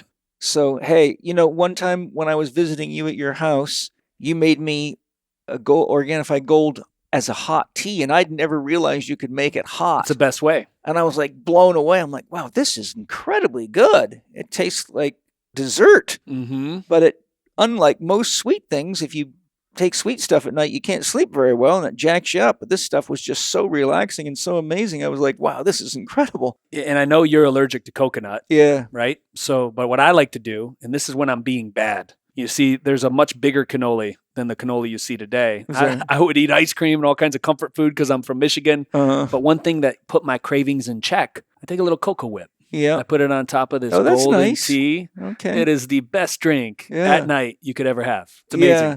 I'm intolerant. I'm not allergic, so I did try it. It just makes me feel stressed, but I found that, if I don't overdo it, I'm good to go. Mm-hmm. So I'm really excited to have everybody try Organifi Gold because we all need to sleep deep and pay attention to what our soul tells us while we dream, so we can work together to make this world a beautiful place for everybody and get our freedom back and get rid of the toxins in the government and other things we need to do. So it starts with good nutrition. Go to Organifi.com, Organifi.com, and get your Organifi Gold. And while you're there, use the code CHEK20 in all caps to get your 20% discount, because we want you on our freedom fighting team right now. Love you guys. Enjoy Organifi Gold. Now, going to the concept of sacred roots, I've watched several of the testimonial videos, as I said, and pretty much all of them directly or indirectly spoke of experiencing a primal connection to the hunt and nature during a sacred hunt with you. Some spoke of reconnecting to their or our primal roots.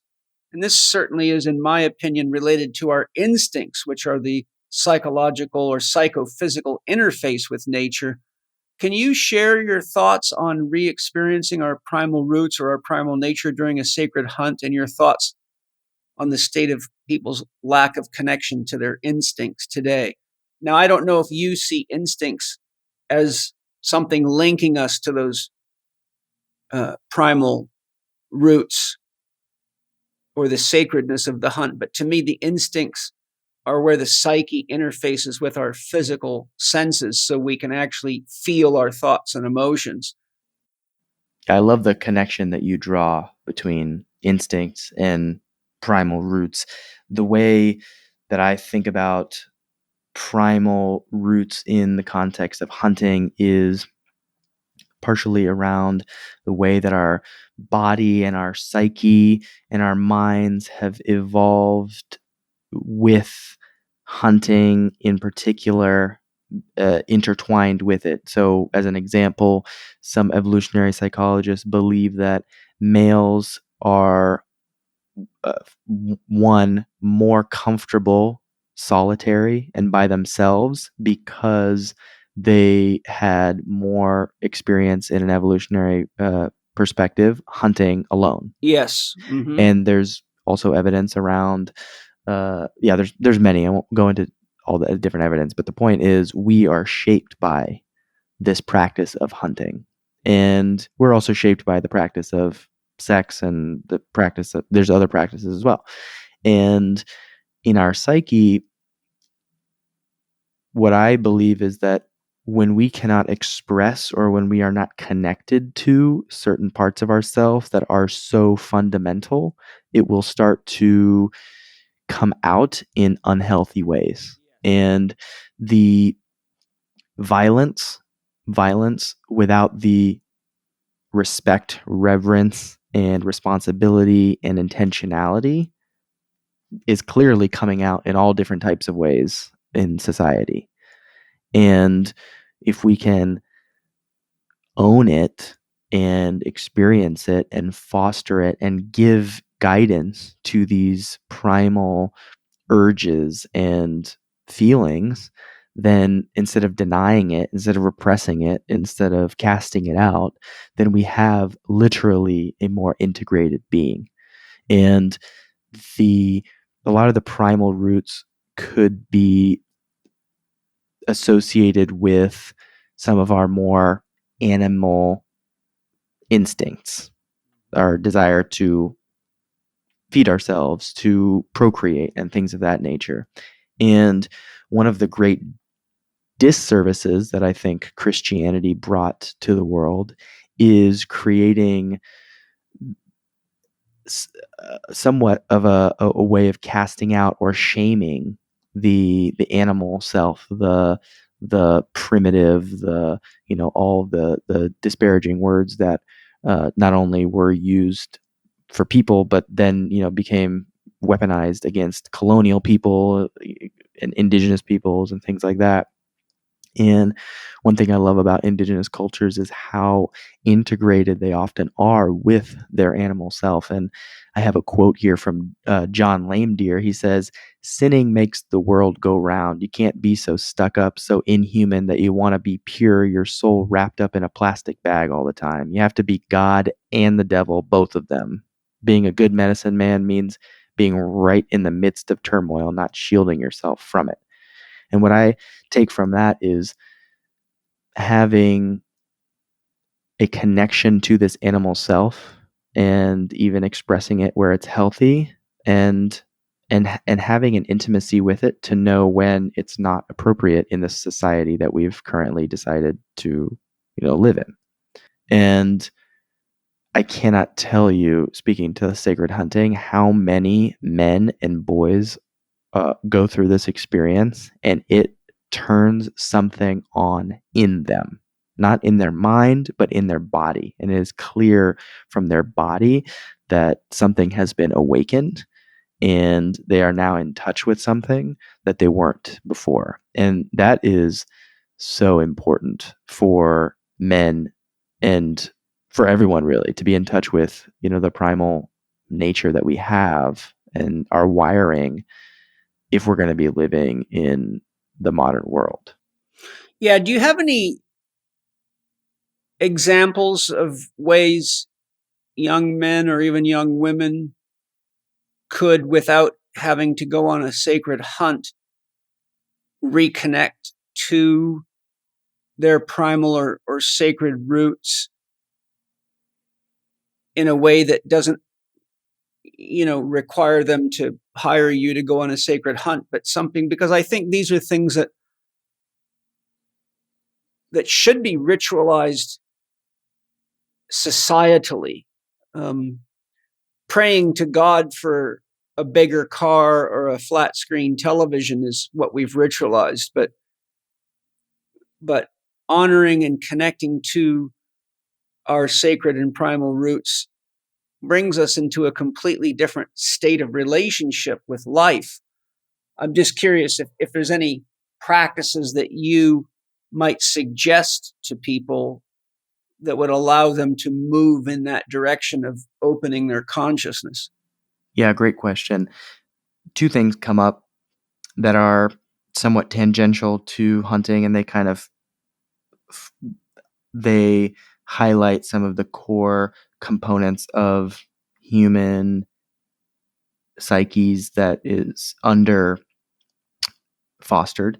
I would say one of them that's relatively easy is through some type of martial arts, and being able to engage with what is, fighting, which is typically considered to be in many circles, bad, or something to keep at an arm's distance. From everything that I've heard I've participated in jiu-jitsu for multiple years, but just the humility that comes from that pursuit is, I believe, a direct manifestation of them connecting to some primal nature, the violence that might be within them, the combativeness that might be within them, and being able to orient around it in a healthy manner. So that's one example. Another is, I think, sexuality, and having, depending on the age of the people, having really good guidance and really good masculine role models, and maybe even doing workshops. Granted, I'm much older than a child would be, but I've done workshops on BDSM and Tantra together that have helped to bring out a certain primal connection within me. What's BDSM? It stands for bondage, masochism, sadism, and dominance. I see. Okay. Yeah. And it's got its own,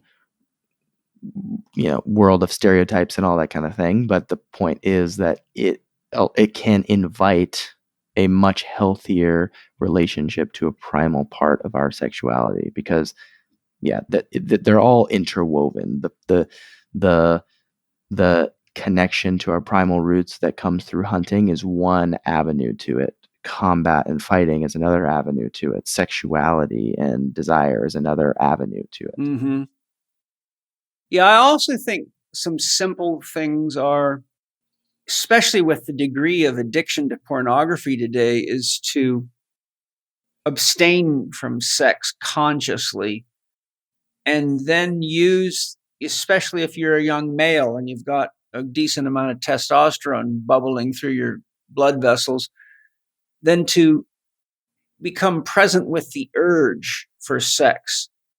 And you know how often when you're a young man, you get an erection, even if you're just walking down the street or something. If you're healthy, your body's got its own ideas, you know. But to connect with that urge for penetration and that urge for sex, and witness it. Don't let it overwhelm you, but witness it, and then ask, as a contemplative meditation, what is the source of this urge, and what is the reason for this urge, and how powerful is this urge to create good or to create darkness. And that is kind of almost like a vision quest, in that you are going from an unconscious position of being someone that's unconscious is controlled by those urges. But somebody that's conscious says, okay, if that urge is powerful enough to control me, then I wonder what it really means and where it's coming from, because I can't control it.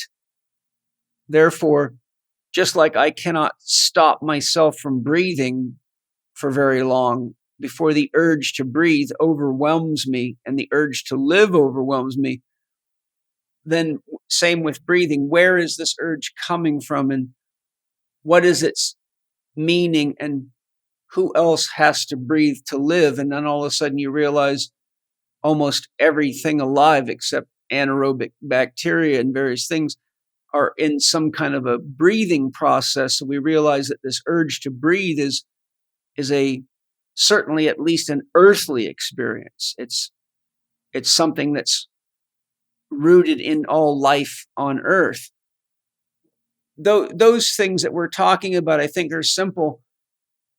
The problem is that most young people aren't going to do these kinds of things unless they have had some kind of a crisis, or they have leadership that's going to inspire them.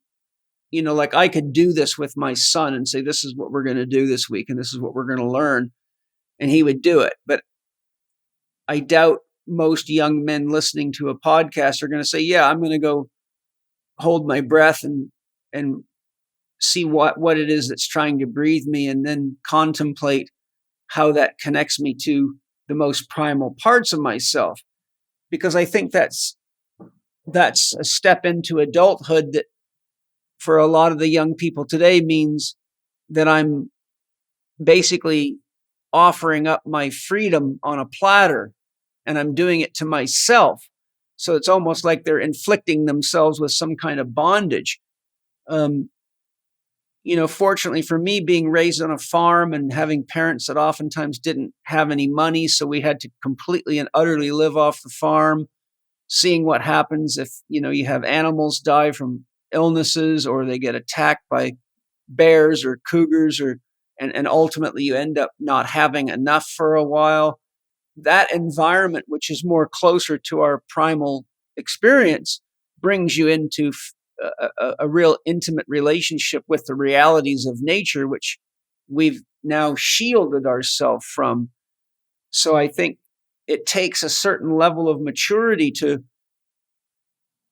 succumb to bringing yourself into that experience, as opposed to, like lockdowns forced people into that experience. But not many people would say, well, I'm going to lock myself down for 2 years and meditate and see if I can get by with hardly any money and hope that my job will still be there.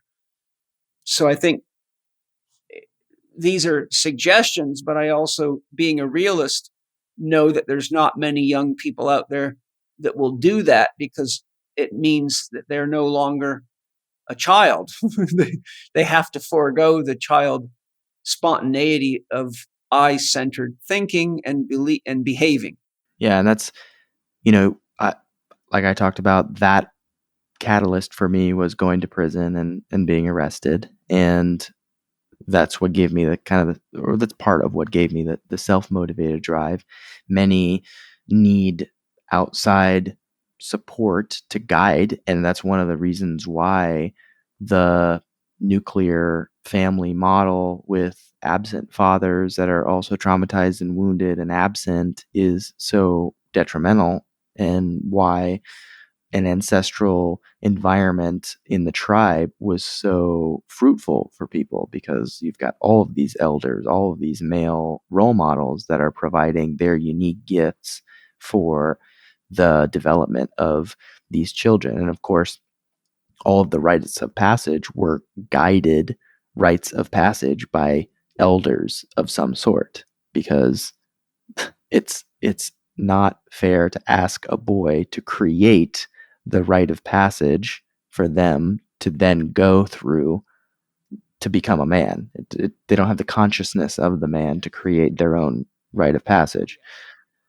So, yeah, and as you talk about those, examples and that frame of reference, I also think about the practice of hunting in the United States and Canada can be done without me in a way that will definitely challenge some people, regardless of the outcome. And that's one of the great things that I love about it. I know people who have decided to get a license in whatever state they're living in, and they decided to go hunt on public land. So they just hunt on land that it's all of ours, and they fail for 3 years straight.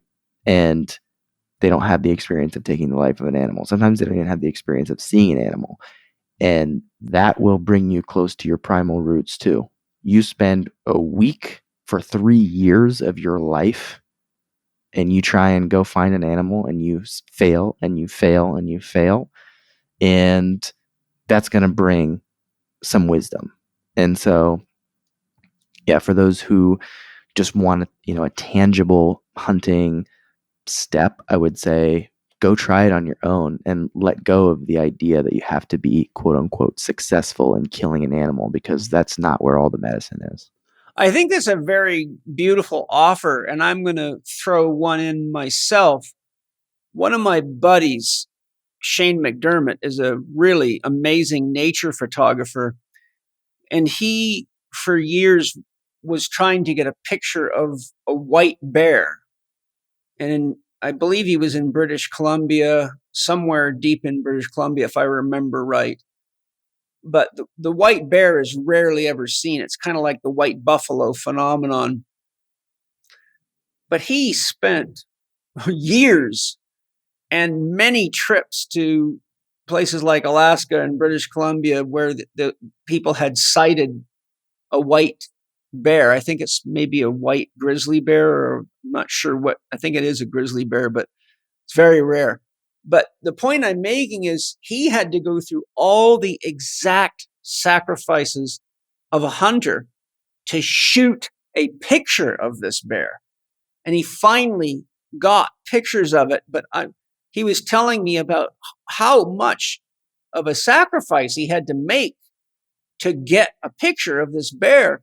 So I think if a person doesn't want to kill something, they could go out with a camera and say, okay, I'm going to hunt a deer. And the equivalent of the kill is I've got to bring home a picture of this animal to show my friends, to say, I got close enough to have killed it. Because then you have to go through all the same sacrifices. You could kill it for sure. But do you see that for people that don't want to kill, maybe a woman, for example, that the act of hunting it and shooting it with the camera still requires that sacrifice and brings you into the connection of what it must have been like to have to go out and hunt for yourself. So I just wanted to offer that up to give another option that can bring you into that same place that maybe is a precursor to an actual kill. Absolutely. And it still has, a mission that's there and present, that creates an embeddedness with nature, which is different than going camping. And it's one of the things that I really harp on with hunting is you can go into nature and you can experience nature on a camp or a hike or a backpacking trip. When you're hunting, whether for food or with a camera, you are a part of nature.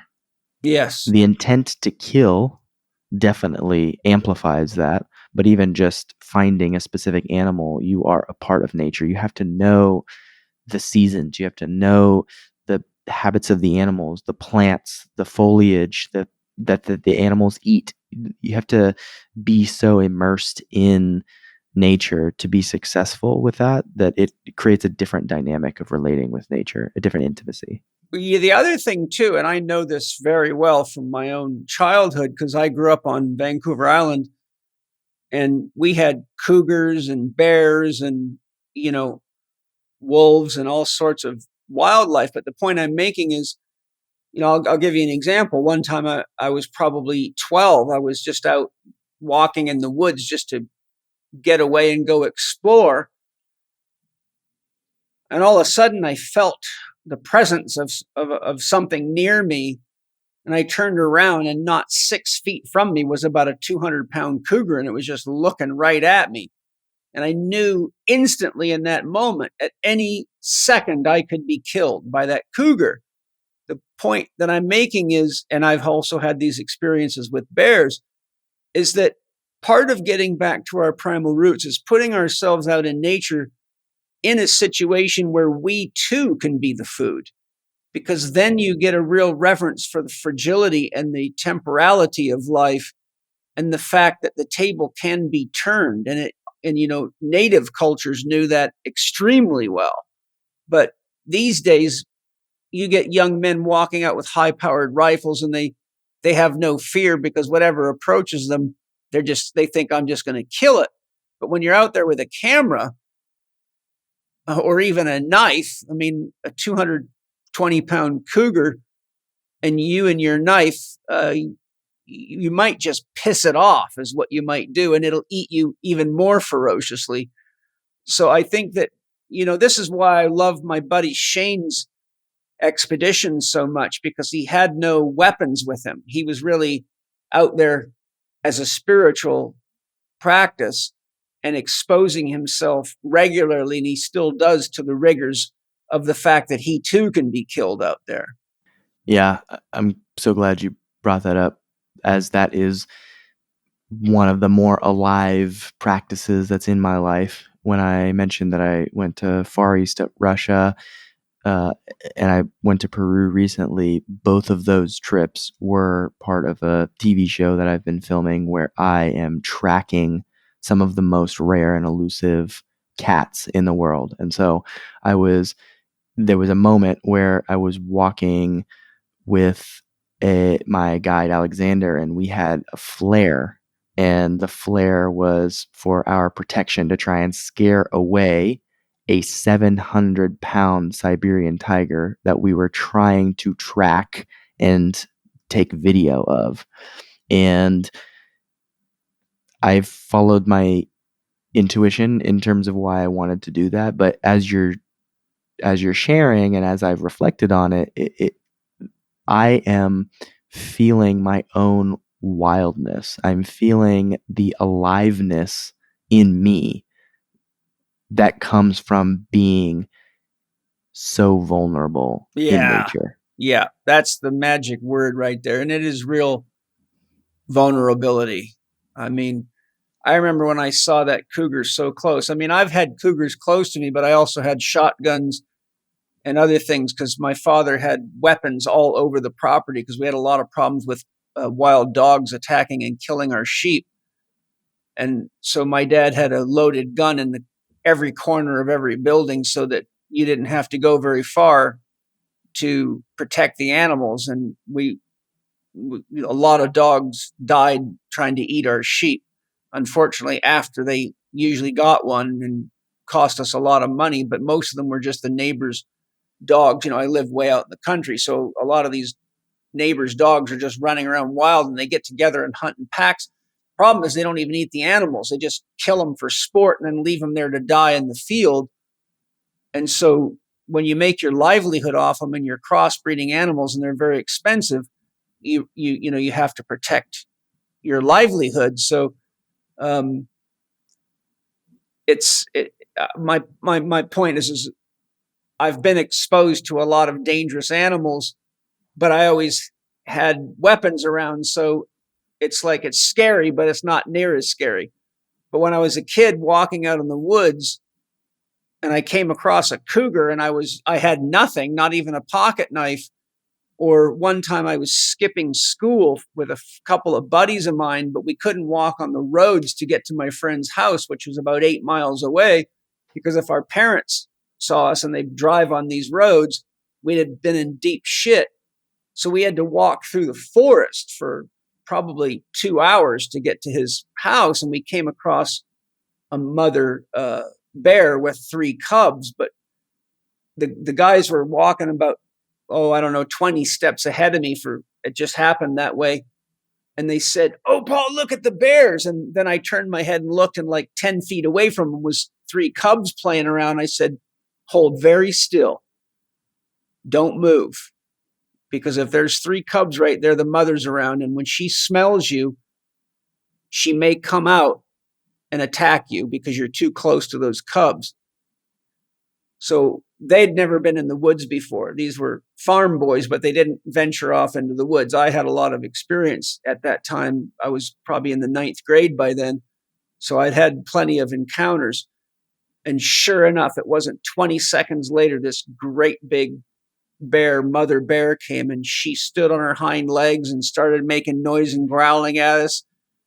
And I said, "Just walk away very slowly. Don't run. Just walk away and keep your eyes facing her and try not to trip, because you need to make sure you keep your eyes on her, because if she comes after you, you better haul ass and get up a tree or do something, because these bears can run fast." And so we were all just blasted with adrenaline, and we had to slowly back away from her until we could turn our backs and run. And so those are the kinds of experiences that really bring you back into touch with our primal roots. And I'm not encouraging people to go find dangerous animals to hang out with just to see if they'll get eaten. But I'm saying that being brave enough to go off into the woods by yourself with a camera with the intention of getting close enough to an animal and putting yourself in the state of kinship with it, instead of I'm hunting it or I'm sneaking into its backyard, but to come in the reverence of family, then I think it's a safer psychological position to be in, because the animals can smell your hormones, they can smell your sweat, they can smell your everything, and they know what your intentions are. I'm sure most of you are aware, even though you may not like the taste of organs, that organ meats are extremely important and good for you. And I've got great news for you. Paleo Valley makes an amazing grass-fed organ complex that's unique and better than anything I've ever found out there. So much better, I wanted you to hear right from Autumn Smith, its creator, exactly what you're going to get from their grass-fed organ complex. Autumn, get us informed on why we should be using your amazing organ complex. Okay, well, like you said, organ meats are nature's multivitamins. And when we use them, we feel this energy and this stamina. And most people don't like the flavor. So what we did was we took grass-fed and finished organs like liver and heart and kidney, and we just put them into capsules so that you can get all the benefits, the beautiful benefits of organ meats without actually having to taste them, without liver burps, of course. And they're just freeze-dried. So again, they're not processed heavily in any way whatsoever, and they are sourced from American farmers using regenerative agricultural practices. And all you have to do to try it out is go to our website at paleovalley.com. That's PALEOVALLEY.com. And you can use the code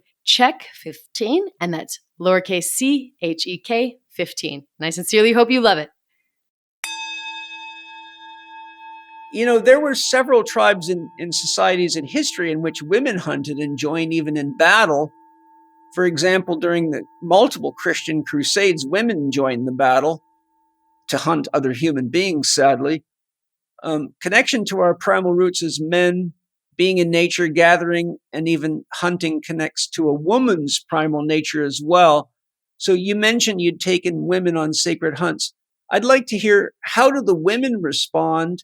And what do you think the gifts are that you see women getting when they do a sacred hunt with you? Yeah, I think, obviously masculine and feminine dynamics show that there's masculine and feminine in all of us. And so something that is often calling to the masculine more than necessarily males can also benefit the feminine.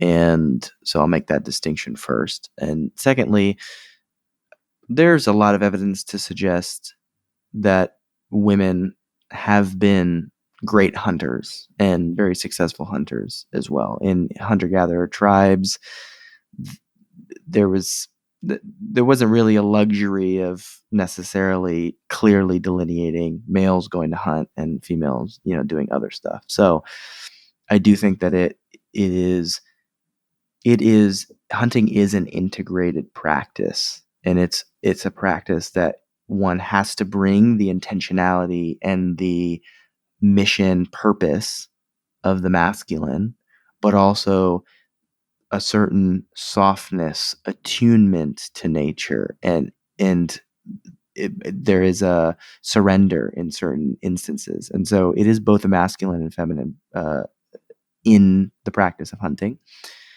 And one woman who came on, the first woman who came on a sacred hunting experience, she had essentially, she was the youngest female, had older brothers. Her dad took her older brothers hunting, but she was never really allowed to hunt because she was a girl. And so she really wanted to go through this practice. And when she came and she hunted, it was one of the most beautiful, symbolic experiences. So she killed a deer in the river, and it was the only deer that's ever been killed in the river. And water is very much a feminine element. Yeah. She's walking back carrying her deer. She started her period. Wow. She started menstruation as she's carrying this animal, and she said it was not her time for that. And so it Wow. was such a moving experience of, blood for blood, Mm-hmm.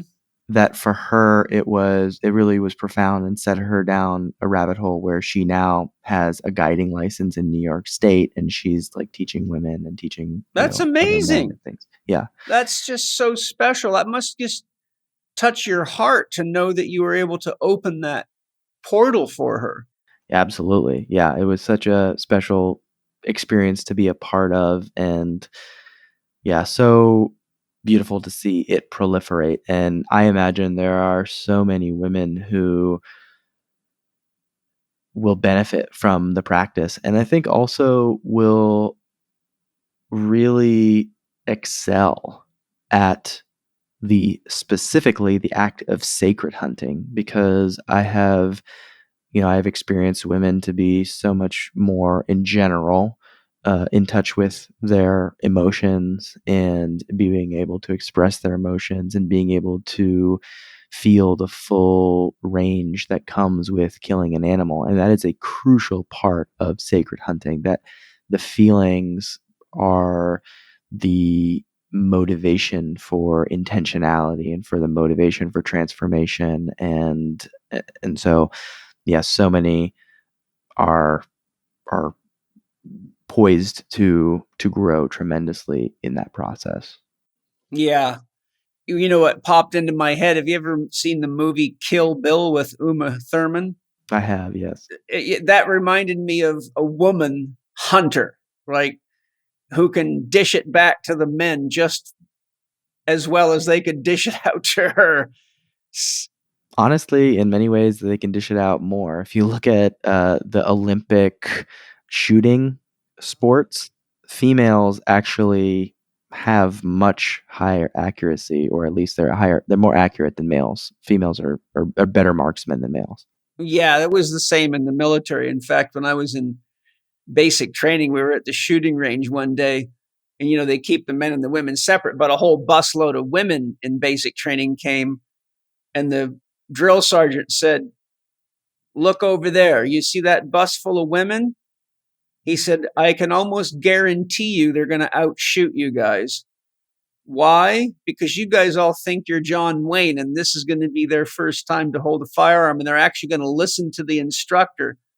So he said, if they outshoot you, and I'm going to go talk to their drill sergeant and see what their average score is, and I'm going to compare it to yours, then I'm going to punish you.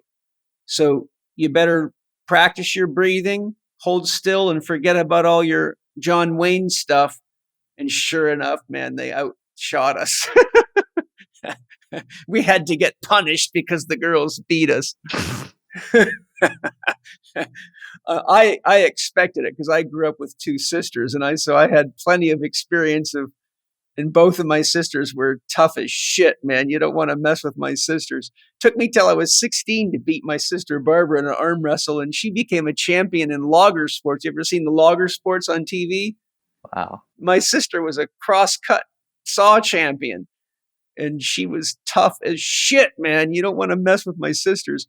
And my other one's a horse fanatic, so she's been through the mill with horse accidents and all sorts of crazy shit. But yes, I agree. Women have a lot more to them than most men's egos even wants to admit. But I'll tell you, the fastest way for a guy to appreciate the strength of a woman is to attend the birth of their own child and ask yourself, could I do that? And the answer would be no, because the research shows that the pain of natural childbirth would kill a man because our nervous systems are not designed to handle it. So guys, remember, a woman can do something that will kill you and you can't do it.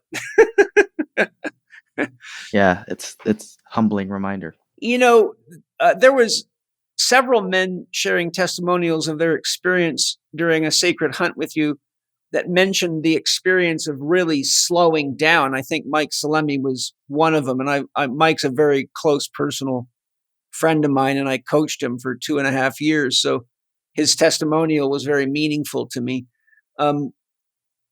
Personally, I feel that slowing down to connect and feel, not just think, is very, in other words, not just slowing down to think like, oh, I got to really think about this, but to connect and to feel.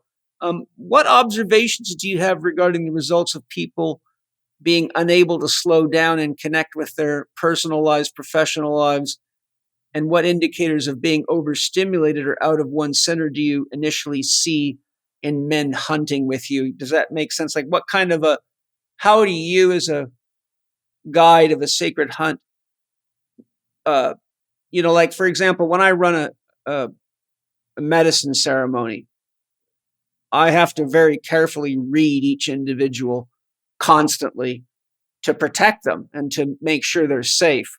So you too must see the signs of somebody that needs to slow down on many different levels. What are some of the observations that you've made that indicate to you that you need to keep your eye on somebody because they don't know how to slow down? Yeah, well, some of the things that I do are very intentional for the purpose of slowing people down. One is I take people's phones for the duration of the weekend. I don't say I recommend they don't get on their phone. I take it from them. Good. And what I'm doing through all of the experience that I curate is I'm trying to slow everything down. Yeah. Then indigenous storytelling is unique for how slow it always is. Almost always when I'm listening to an elder who's telling a story, whether they're Navajo or Lakota or Udige, there's a part of my Western mind that wants them to speed up and tell the story quicker. And it's intentional. It is integrated and attuned to the pace of nature. And so by taking people's phones, by slowing down how I'm saying, how I'm sharing things, how I'm creating the space, what I imagine is a cup of water, like muddy water, where the dirt just starts to settle at the bottom organically. And that is part of the medicine that I want to create for people, because the feeling ourselves, but also feeling with nature it is a listening process, and this listening, it is more passive, and it takes patience. And so, yeah, like I said, kind of taking the phones away and facilitating in a way that by the time we get to ceremony, which, I do facilitate psilocybin in the context of sacred hunting retreats, by the time we get there, that dirt has already settled, and the people who are participating can experience a slower pace. But also, hunting requires a patience and a slowing down in order to be successful. Like you shared with your example of being at the gun range and taking breaths and being really mindful about the shot, that is where the slowing down shows up at its pinnacle. That is the climax of slow down, be intentional, take your shot, take the right shot. So, yeah, there are things that I do to bring that slowing of pace into the experience, but there's also ways that it is part of the sacred hunting medicine, that comes from the hunt. Yeah. One of the things I wrote in there that I wanted to talk to you about, I called it the meat mentality of common hunters. So, Mansal, today it's not uncommon for a hunter to gut an animal in the bush and just dump the organs and keep the meat, which to me is sacrilege. What are your thoughts and feelings and practices in this regard? I mean, you understand what I'm talking about? Like a lot of, probably 99% of hunters just gut the animal and leave it there, and they only take the meat. And I don't know, from a spiritual perspective, that just is painful to me. And from a nutritional perspective, it's just a case of waste. How do you feel about that? What do you teach people in that regard? Yeah, there's multiple. There's the pragmatic, which is what I teach people, and I'll start there. I collect as much as humanly possible for our consumption. I do, liver and lungs and the kidneys and the heart and all these things. And unfortunately, there are ways of eating some parts of the, the intestines and things like that we have lost. And at least I don't know how to, or I don't have the capacity and toughness that a Comanche warrior might have had when he just, squeezed the poop out of the intestines, threw it around his shoulder, rode on his horse until he got hungry, and then snacked on some raw intestines. In that specific instance, there are some question marks for me. Am I able to do this? Is this healthful for me given my, how I've been raised and things like that? But if there's a way that we can eat it, we will eat it.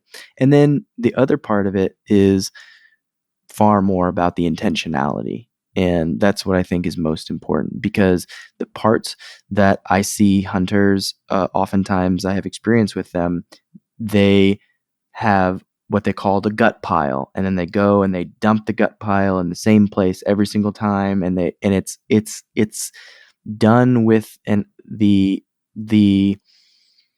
energy of, this is no use to me, get it away from me, as opposed to treating it with respect, where I often take the men out and we have some tobacco and we use the guts. We use this very visceral insides of the animal to create something moving in our own insides.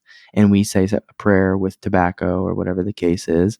And we thank the animals and we offer the organs back to the scavenger beings, the vultures and those that would eat them. Into the land? Yeah, exactly. And so there's a certain intentionality that comes with that. And then, I've hunted with the Crow Indians in the Bighorn Mountains, and they intentionally leave the heart of the bison in the mountains as an offering. I personally love heart, literally love it, and I would eat the heart no matter what. But for them, it's an offering back. And so, as far as I'm concerned, so much about that, what somebody leaves from an animal has to do with how they leave it. And the crow leave it with intention, even though they leave something that I would take. I leave things with intention, even if my ancestors would have eaten some of the things that I don't know how to eat. Yeah, so it's a lot more about the intention. Do you know what menudo is? The Mexican soup called menudo? I don't. You might want to look it up. It's a soup made of small intestine. And I think what they do is they clean the small intestine in water, but then they boil it with herbs and spices. I've had it. It's lovely. And it's made of the small intestine. So because you can boil water when you're out on a hunting trip pretty easily, typically if you got your basic camping gear, you might be able to make a nice soup out of the small intestine. Great suggestion, yeah. And I could probably also find an amazing chef who does that with goat or other species and just get a recipe that could make it absolutely delicious and not not traumatize myself by trying something that I don't know how to do. Yeah. Well, that's smart. There was talk of ancestor worship in some of the testimonials and somewhere I read maybe on your website. And that's common in the Chinese culture and some other cultures, but it's been very inverted in North America or even the Western world. And the elderly is just seen more as a drag or a drain on society than a source of wisdom and guidance. Ancestors may be missed but not valued in the way ancestors were traditionally worshipped as sources of wisdom and moral guidance. Because I think, for example, in the Chinese culture, they believe that the ancestors were still communicating with them. They weren't in the Western concept. When someone's dead, they're kind of gone. But in some cultures, they believe that the ancestors were still working through the tribe. And we know that that's true now from DNA research on how we're affected by the traumas and things of past generations, which research now shows it goes all the way back to 14 and sometimes 21 generations. So how do you engage worship of ancestors, and why do you feel this is important, potentially for all of us or for a sacred hunt?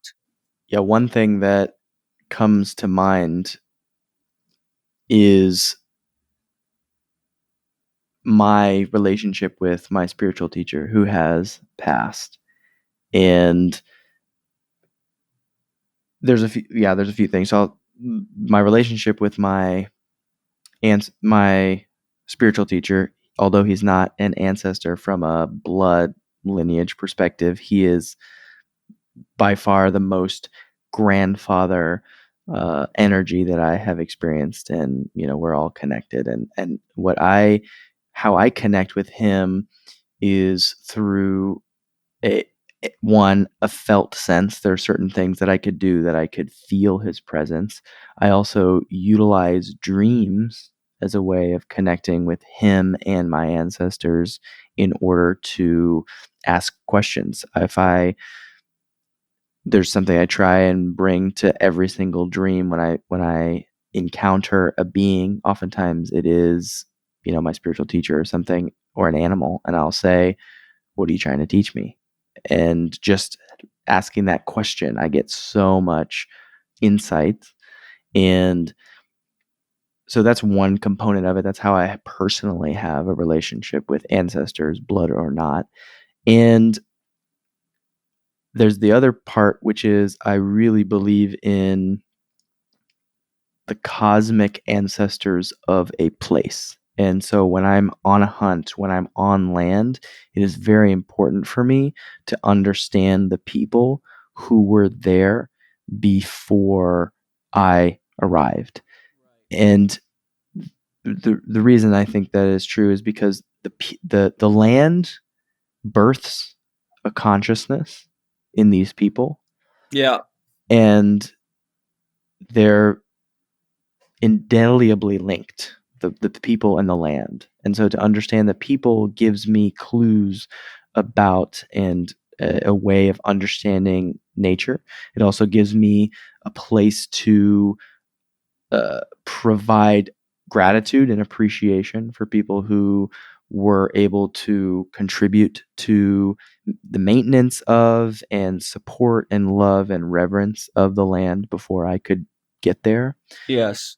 And so, yeah, it's funny. As you ask the question about ancestors, I take a far broader approach to ancestors than necessarily my blood ancestors. Yes. Well, You that's know, beautiful, though, because those are all real connections.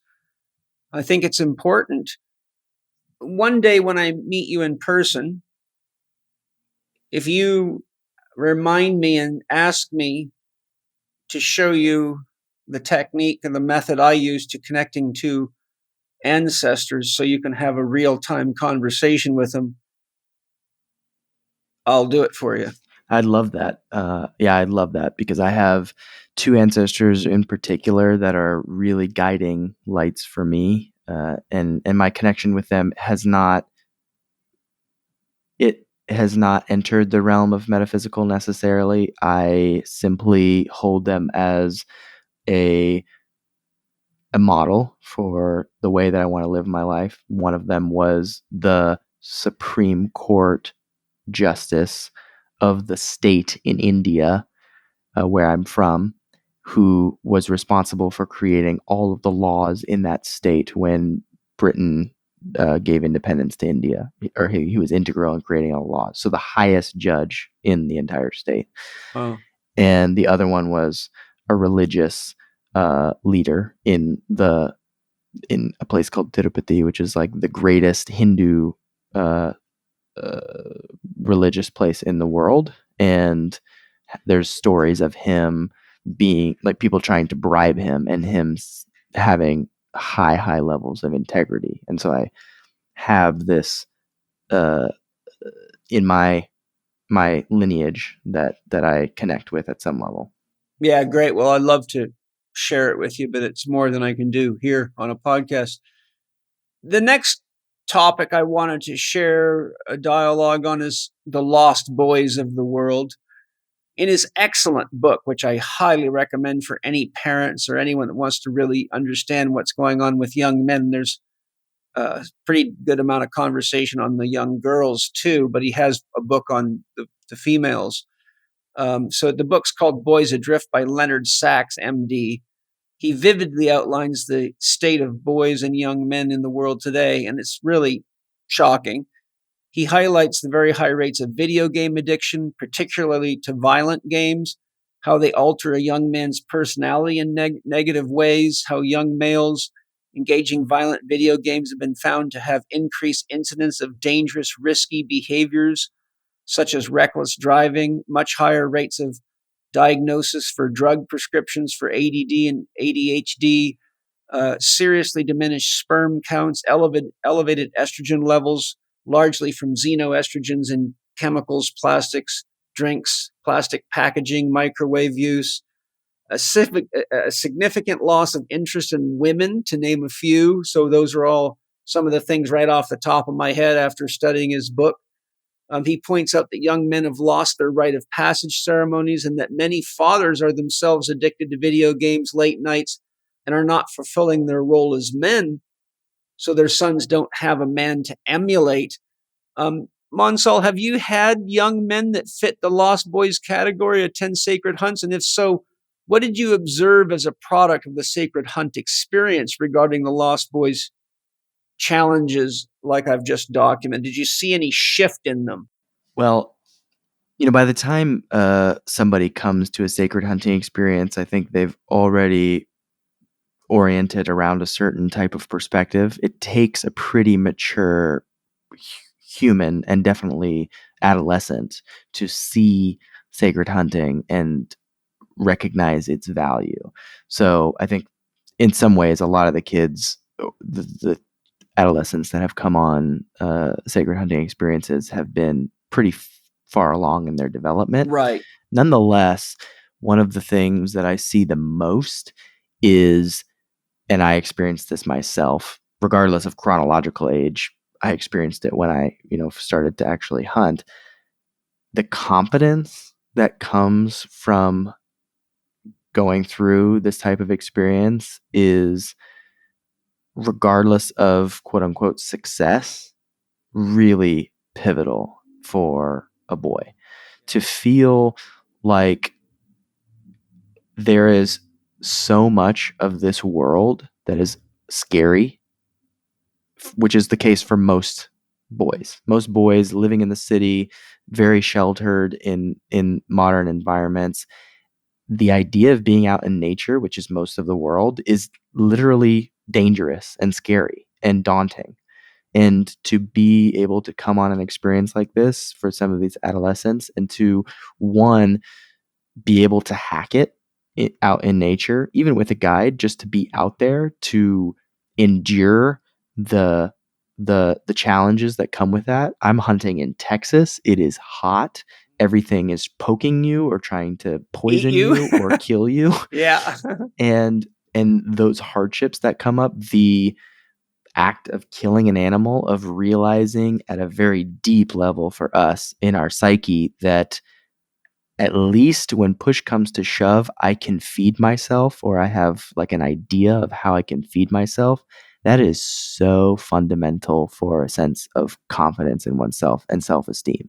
I mean, it's literally so basic for a man to have a sense I can feed myself. I look at myself now at 31 and I have so much more confidence because of what I have been able to go through, obviously in prison, but now that I've been immersing myself in nature, I've gone through some very challenging and very intense things, but they've all just had me come out the other side feeling like, man, if I can chase down a 700-pound cat that can completely annihilate me, I can have this conversation that's a little bit challenging, or I can show up with a little bit more integrity or discipline or whatever the virtue is. And so I think confidence is so at the crux of what boys need in order to have the motivation and the momentum in other areas of their life.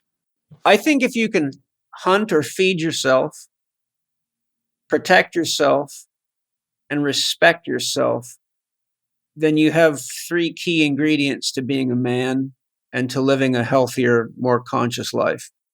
Absolutely. And there's something so deeply ingrained in us for sure, the hunting and protecting ourselves. It's very, it's very instinctual. And then, obviously respect is a little bit more, unfortunately, evolved in a world that often projects disrespect onto everyone. Yeah. I noticed on your website that you offer integration coaching after sacred hunts. And for the more advanced program, you offer daily clinics such as rifle, handgun, wildlife tracking and cooking, and wild game banquet events to solidify brotherhood. What kinds of integration work do you offer, and how do you feel the boys that are not yet engaging manhood can transition from boyhood to manhood in the distracting, confused environment we live in, and often without a man or a father in their lives to inspire them? So what I'm saying is, what are the kinds of integration things that you do? And are there things that you're doing to integrate people after the hunts that might help as an integration technique or process for the lost boys of the world? Yeah, there's a few things that I do with people, and honestly, I mirror or mimic what my spiritual teacher did for and with me. And for him, so much of guidance was in an indigenous way, going on council walks.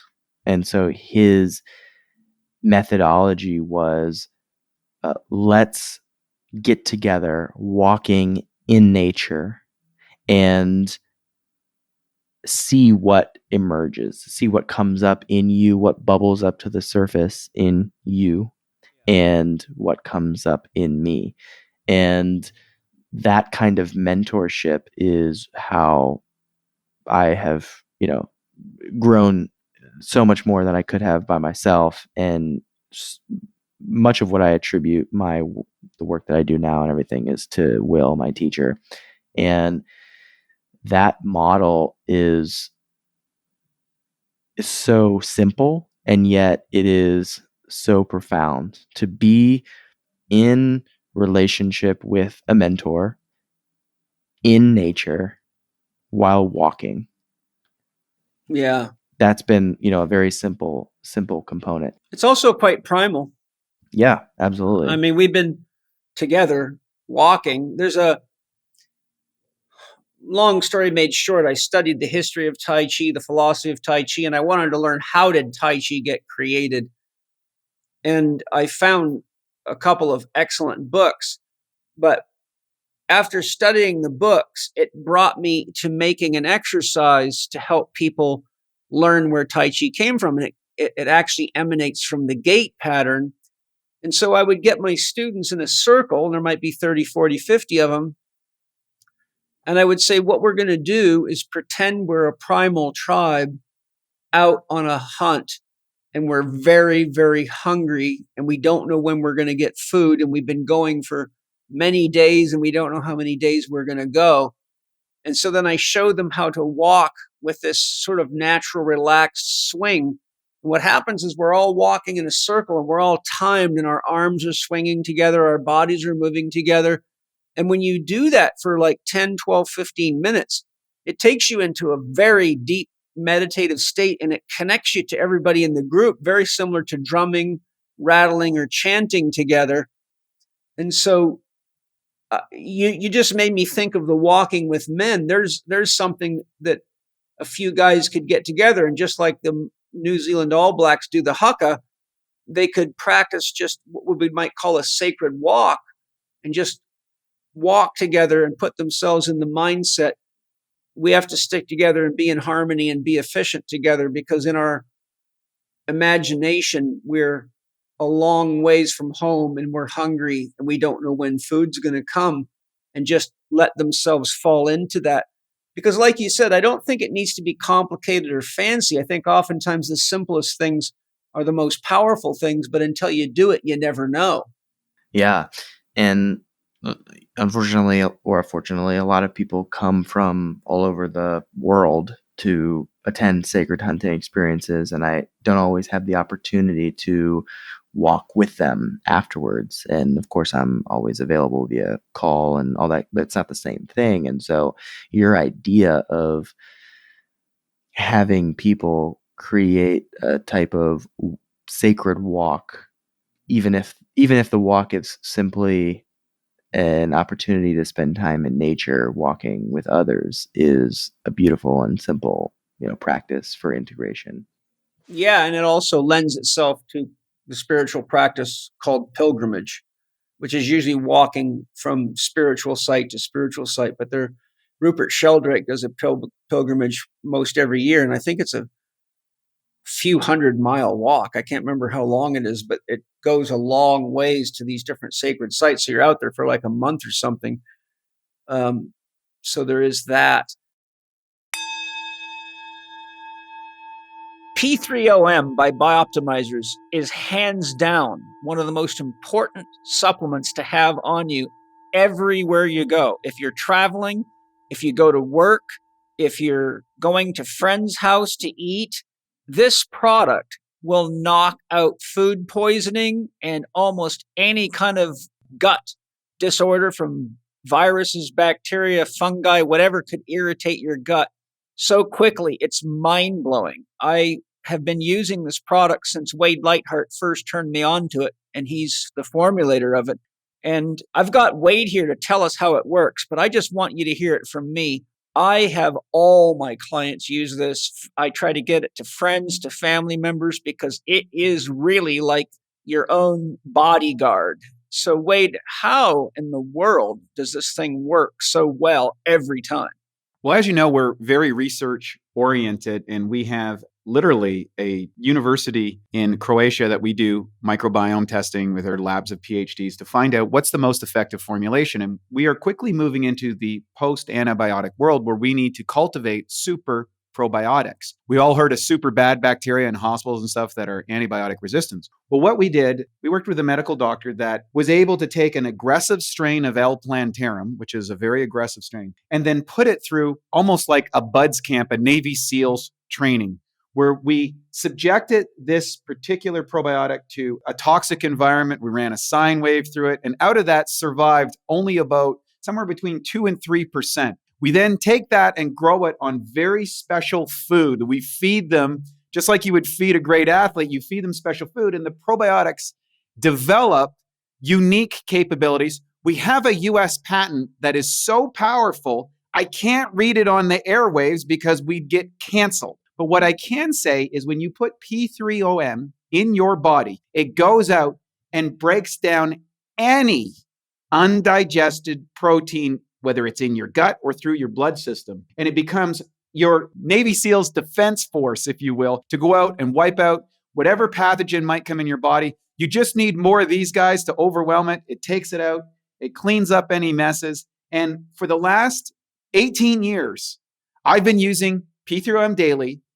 And I can honestly say, I've never been sick during that time. If I feel something coming on, I just double down my dosage, take 4 caps every night. If I'm traveling, I take twice that. And it's been great. A lot of our people do it, and it's one of our best-selling products, and it's available to your audience. Just go to p3om.com/living4d, put in Paul 10, get a 10% discount. And if it's not the best probiotic you've ever had in your life, you get 100% of your money back. That's from us at Bioptimizers. That's our guarantee for you. Go get it. It's for real. I love the stuff. Thank you, Wade. I wanted to ask your opinion on sport and trophy hunting because I'm a member of several wildlife groups, and it just makes me so sad because I keep getting these bulletins, the wolves are getting hunted out, this animal's almost extinct and it's being heavily poached. And, I just have a hard time with it. And I think part of it is because when I was a kid in my teens, my friends would often invite me to go hunting. And I did go hunting with them one time. But what hurt me was that these guys love to take shotguns and just blast the shit out of things. And they would giggle and laugh because they blew a squirrel's head off or whatever. And the whole day was just walking around killing shit, killing animals. I mean, killing shit is a metaphor, but just blasting the shit out of stuff and not intending to eat it. It was more just like, let's go see what we can kill. And I'd already had an experience the first time with my pellet gun. I killed a bird. I was probably 8. And I remember walking up to the tree where it fell out of the tree and just seeing the poor thing suffering. And I didn't know, I was kind of paralyzed by it, but it really hurt me in the heart. And I began to question, why did I have to do that? And looking back, I realized it was because I was emulating a man, but I didn't have the depth of wisdom to know the difference between killing because it's a necessity and killing just to kill. And so by the time, that was probably when I was 8, by the time I was like 16, going out with a bunch of my buddies doing this, I'd already had this sense. I thought they were really going to hunt to bring it home and eat it, and have a proper hunt, but they were just going out on a shoot to kill kind of rampage. And it really affected me deeply. And I never went hunting with them again because I told them I can't kill things if I'm not going to eat them. I can't be destructive like that. They probably called me a pussy or something. But what do you feel sport and trophy hunting signifies about men that engage nature and themselves in that way? And what are the ramifications or implications of sport hunting And what do you feel that we as human beings should be doing that we're not doing to keep a healthy balance in the animal populations in nature? Because of the reasons I was saying, I get all these notifications that, we've got, it just seems like humans want to kill everything. I think it's got to be something that's deeply traumatized in human beings, but I just can't even, I know I don't need to expand on this for you, but it makes me sad how much humans just outright kill with no intention of connection, sacredness. It's really almost a disease in many ways. So what do you feel the ramifications of that type of hunting are? And what do you feel we should be doing in place of that? Great question, and something I've thought about a lot, especially recently. In terms of, the children killing animals, and as you were describing your experience and those kids' experience, I felt all of the animals that suffer or have died literally today because there were kids who were out just trying to kill things. And although I understand there's an urge, there is some kind of primal urge that might be at the root of it, the ancestors that we had would have guided that urge. And the fact that there are so many kids who don't have a reverence for life is an unfortunate and sad manifestation of how many adults don't have a reverence for life, and who therefore don't impart that on their children. My children, obviously children will be a great ceremony in its own right, but they will learn very early the sacredness of all life. And I think that's a huge part. But specifically to trophy hunting, there's so much shadow that enters all areas of life, and hunting is no different. And there is a desire to covet an animal. There's a desire to covet a set of antlers or a bear paw or any of these things. And when that energy is brought to the hunt, it is coming from a place of shadow, coming from a place of I need to exert my dominance in a unloving, fear and scarcity oriented way on the natural world, on this animal. I need to use this animal as a way of portraying something that I want to project into the world, that I'm tough, or that I got the biggest one, or I'm going to compete in I'm a killing. badass. Right. And that is, it's saddening in so many ways. And there's also this interesting reflection as far as, the trophy hunting is concerned, specifically in how it's done in like Africa, for example, with some of the species there, that is actually more of an indictment on all of us as a species. Because, there are animals in Africa, especially. Let's take the lions or the leopards for instance. Those animals, we can sit here in America and say that those animals are majestic and beautiful and they deserve to be here, just like humans deserve to be on this planet. And yet the tribes in Africa that are poor and have one goat to their name, their perspective is, this lion is threatening my entire existence, and I will kill all of these lions because they are threatening my existence. And I understand and I empathize with that perspective. And one of the only ways in Africa that they've been able to save certain populations of animals is because they put a price tag on that animal for these trophy hunters to go and hunt. And because that lion is worth $40,000 for some wealthy, American or Canadian to go hunt, now there's an incentive for these tribal people to not kill those animals. And so we have created our paradigm of capitalist incentive structures and things like that has created a dynamic where that shadow of coveting and dominating animals is one of the only things that keeps certain animals alive. And that's a twisted way, in my opinion, that we have prioritized life. And the pragmatic side of me sees how that is an unfortunate but positive thing to keep certain populations alive. And the part of me that yearns for a more beautiful world hopes that we can step into a consciousness that values the lives of these animals regardless of killing them. Yeah.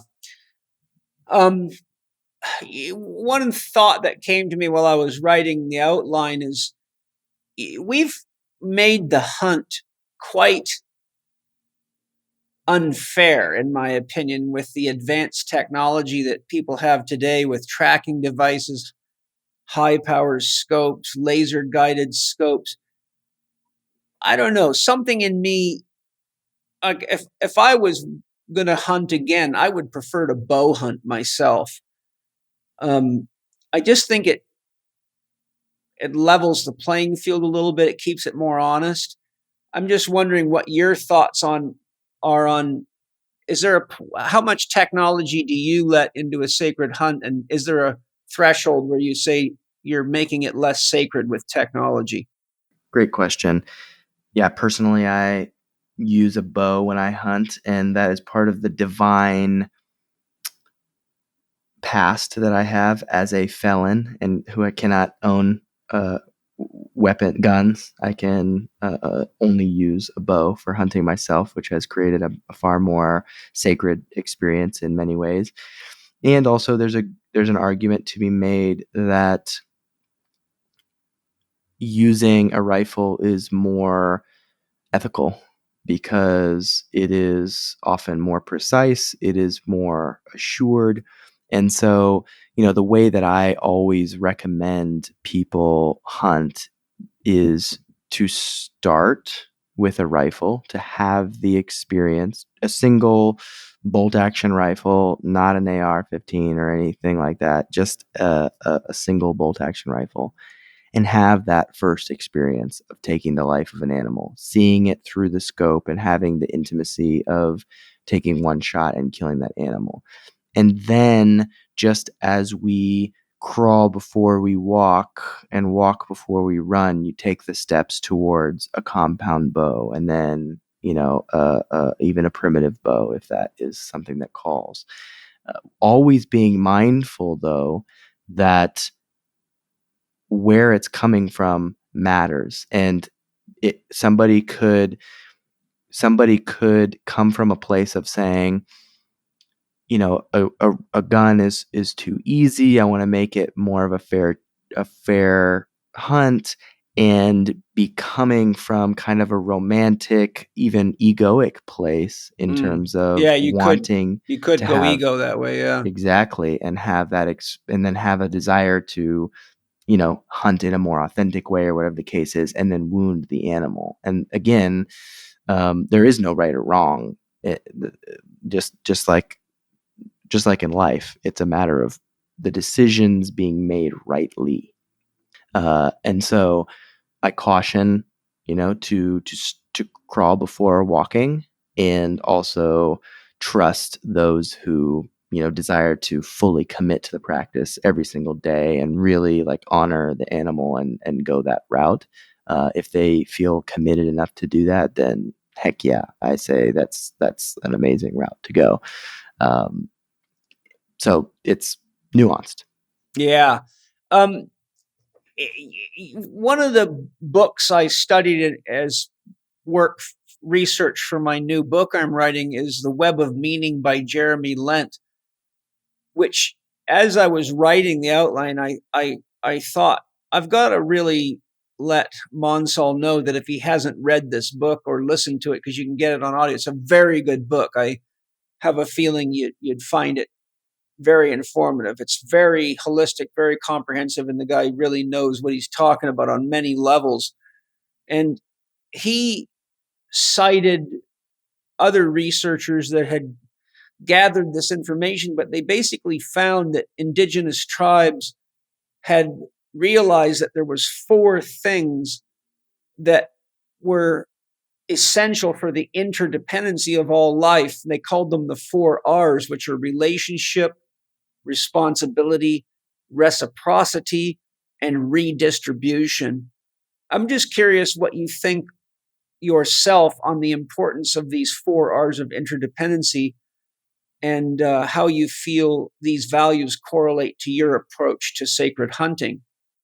Well, yeah, so it's, as I am looking at these, it's amazing how relevant they are for my sacred hunting experience. So I'll just go through them each.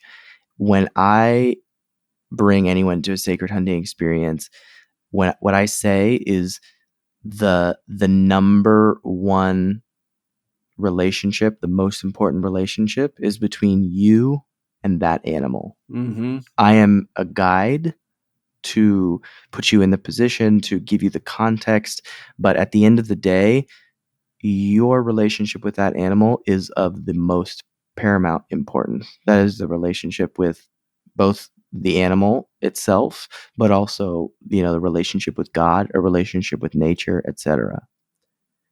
When I speak to the masculine in participants, one of the things that I most emphasize is taking responsibility for oneself. That means taking responsibility for our food. That means if something is going to die for me to live, I will take responsibility for doing that myself, for seeing that myself, for feeling that myself. I will take that responsibility on. Reciprocity is something that all of the intentionality brings to my relationship with the land. I emphasize there's no way that we can have a sacred approach to the hunt if we are coming to the land in order to take something for ourselves and we're not willing to give something back, and we're not willing to, most importantly, like, take all of the transformation and teachings and learnings in order to be a light on the earth. Yeah. And finally, as for redistribution, one of the concepts that I bring in sacred hunting experiences is what I call we're hunting for the collective. And so when we hunt, we are in it together. If someone is successful, if one person is successful, everybody is successful. So what that looks like is we split the meat amongst everyone evenly. Yeah. And that is done it's done in accordance with, the way that many indigenous people would have related to the hunt, is for the collective, for the community, and redistributing it in that way. And it's very rare that we have an opportunity in a zero-sum world to be really in it together. And so I emphasize that as much as possible. What do you think the ramifications of being unconscious of or disrespectful to those 4 R's ultimately turns out to be? Well, first and foremost, what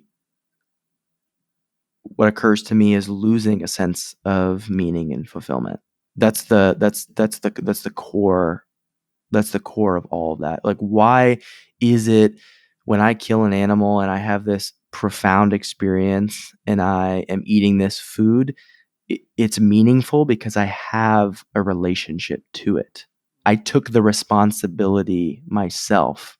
I gave something of me in order to be there. And maybe most importantly is I have such a desire to share that meat with other people. I fantasize about redistributing something that I've been a part of because of how meaningful it is. When I lose those 4 R's in the context of a sacred hunting experience, it unfortunately becomes what most people experience from their food, which is it's just meat that came from a grocery store. It loses its meaning. Yep, it loses its spiritual nutrition. Yeah. Looking at the 4 R's, I think you'd agree that anybody wanting to make a step into adulthood, so boy to man, girl to woman, could really just practice being more conscious of relationship responsibility, reciprocity, and redistribution, because I think those things extend beyond the hunt to friendship, to supplies of any type, to how we use chemicals in the environment, how we, I think you could put that into context of almost any aspect of a person's life. Wouldn't you agree? I do agree. And I feel as though just as killing an animal becomes a portal to a relationship with death more broadly, I have found that having a sacred and intentional relationship with hunting as a practice has allowed me to maintain a certain sacredness in my entire life. And it pervades it. It's it's a positive snowballing effect where once I have this one practice of sacredness, everything becomes sacred. I laugh because my favorite band in the world is Tool, and I can experience God in those songs. There are certain refrains of the songs where I 100% experience God, and it becomes a joke that I can experience God in more things the more I consistently practice it. Yeah, isn't that true? I'm very deep into that practice myself. I have shall we say, I'm going to put you in the position of a prophet. What do you think our future looks like in the next 1, 3, 5 years if we don't all start getting a lot more conscious of those 4 R's as the human family? The way that I, in my heart, experience the future is the further it's like a rubber band.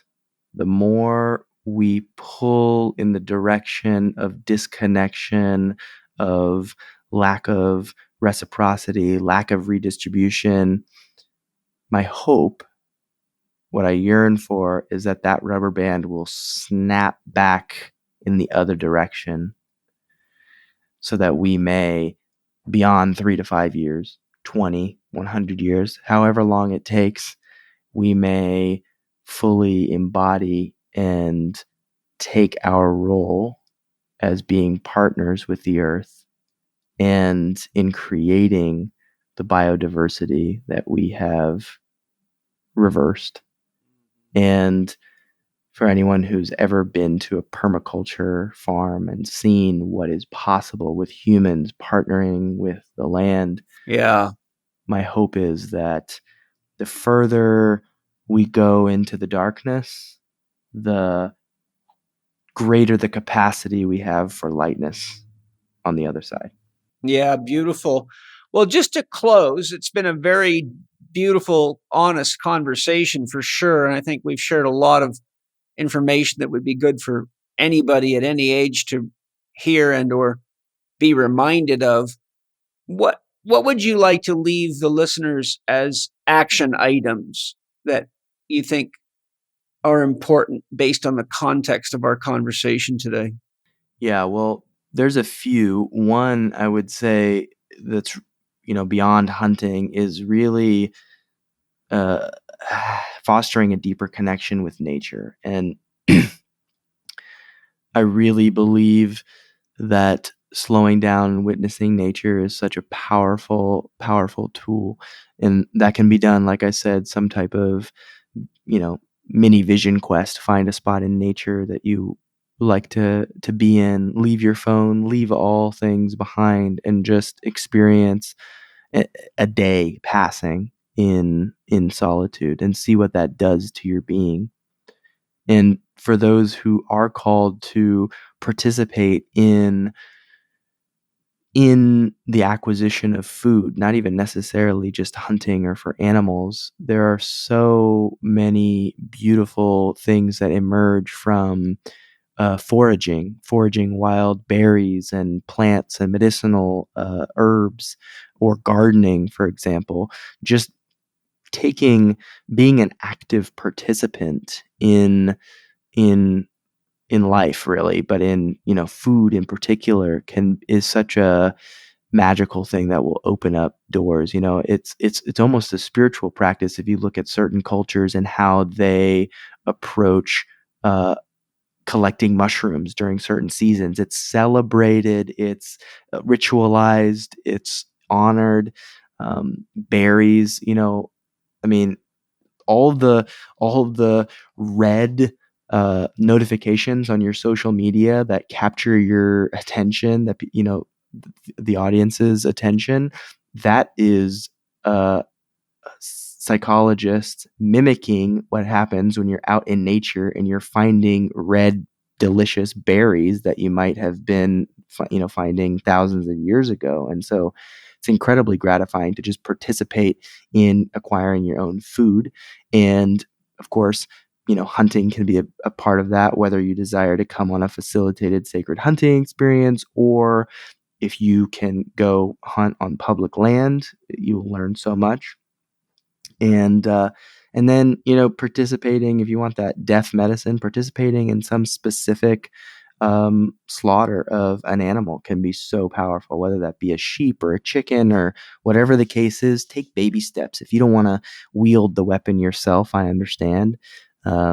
Take a baby step and just witness it, and see how that changes your being, because we all intellectually know that animals die for the food that gets on our plate, but there is a lack of gnosis of that in our body unless we see it and experience it.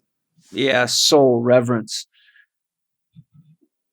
What a very informative and important conversation. And I really feel good that we've had 3 hours to have a meeting of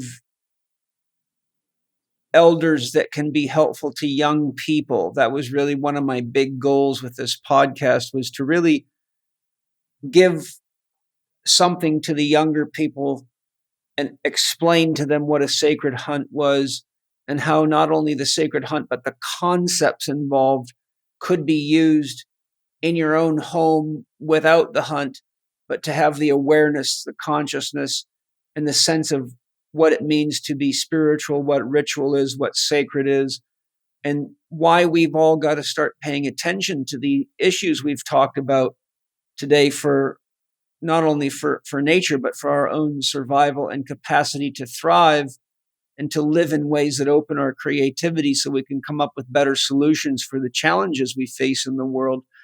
Mansal, where can people find you, and is there any particular services that you'd like to offer or announce? Yeah, I'm most active on Instagram right now, so at Mansal Denton, MANSALDENTON. And sacred hunting is in this season of life, it is the greatest manifestation of my work, and would love to have people participate. They're small groups, 6 participants per experience, and sometimes 3 or 4 facilitators. So it's very intimate, very focused on the people who are attending. And I have seen so much transformation in myself and in the people who have participated, and so I love to share it with others. And if someone feels called, then they can visit sacredhunting.com and check out the various dates and all of the beautiful testimonials that our mutual friends have shared on there. Yeah, no, it's a great website, very clean, easy to use, and some deeply touching. All of them I thought were fantastic. it seems to me you're attracting some really evolved people to you. I feel that way, absolutely. And obviously you are within that category. I'm honored to be, considered for your podcast and to share the medicine that I uniquely hold with people who need it. And I appreciate the affirmation of the work. Thank you. Is there a website URL? Yeah, just sacredhunting.com. Okay, easy, and that's the best way to have it, easy, so it's memorable. Well, I'll just say thank you to our sponsors of Living 4D. I love you. You're all amazing people. To all of you listening, all of my sponsors work to make their company sustainable. They use only top-notch organic products. And they have deep concern and reverence for the world, and they do practice the 4 R's that we've spoken about. And anytime you buy something from the sponsors, you're not only getting the very best products I can get my hands on anywhere in the world, but you're supporting the podcast so I can continue to find wise, important people like Mansal to share with you. So thank you all. And I hope you enjoyed our conversation today and see the importance of it. And let's all work together to make the world a better place for all living beings now and in the future. Om. Peace. Amen. Aho. Aho, Great Spirit. Thank you for listening to Living 4D with Paul Chek and today's guest, Mansal Denton. You can find Mansal online at sacredhunting.com or on Instagram at Mansal Denton. For anyone who would like to participate in a sacred hunt, Mansal is offering Paul's listeners $250 off a live experience. Visit his website at sacredhunting.com to learn more and find out how to apply. Just mention Living 4D with Paul Chek when you apply to receive your discount. Follow Paul on Instagram and TikTok at paul.chek, on Twitter at Paul Chek, or on his YouTube podcast channel, youtube.com/Living 4D with Paul Chek. You can watch more on Paul's blog at paulcheksblog.com or visit the Chek Institute site at chekinstitute.com to find Paul's e-learning courses, advanced training programs, and learn more about the Chek Academy. You can read the show notes and find links to the resources mentioned in this episode at chekinstitute.com/podcast. And if you enjoyed today's episode, please consider leaving us a 5-star rating and a warm review at the top of the show page on Spotify or at the bottom of the show page if you are listening on Apple Podcast.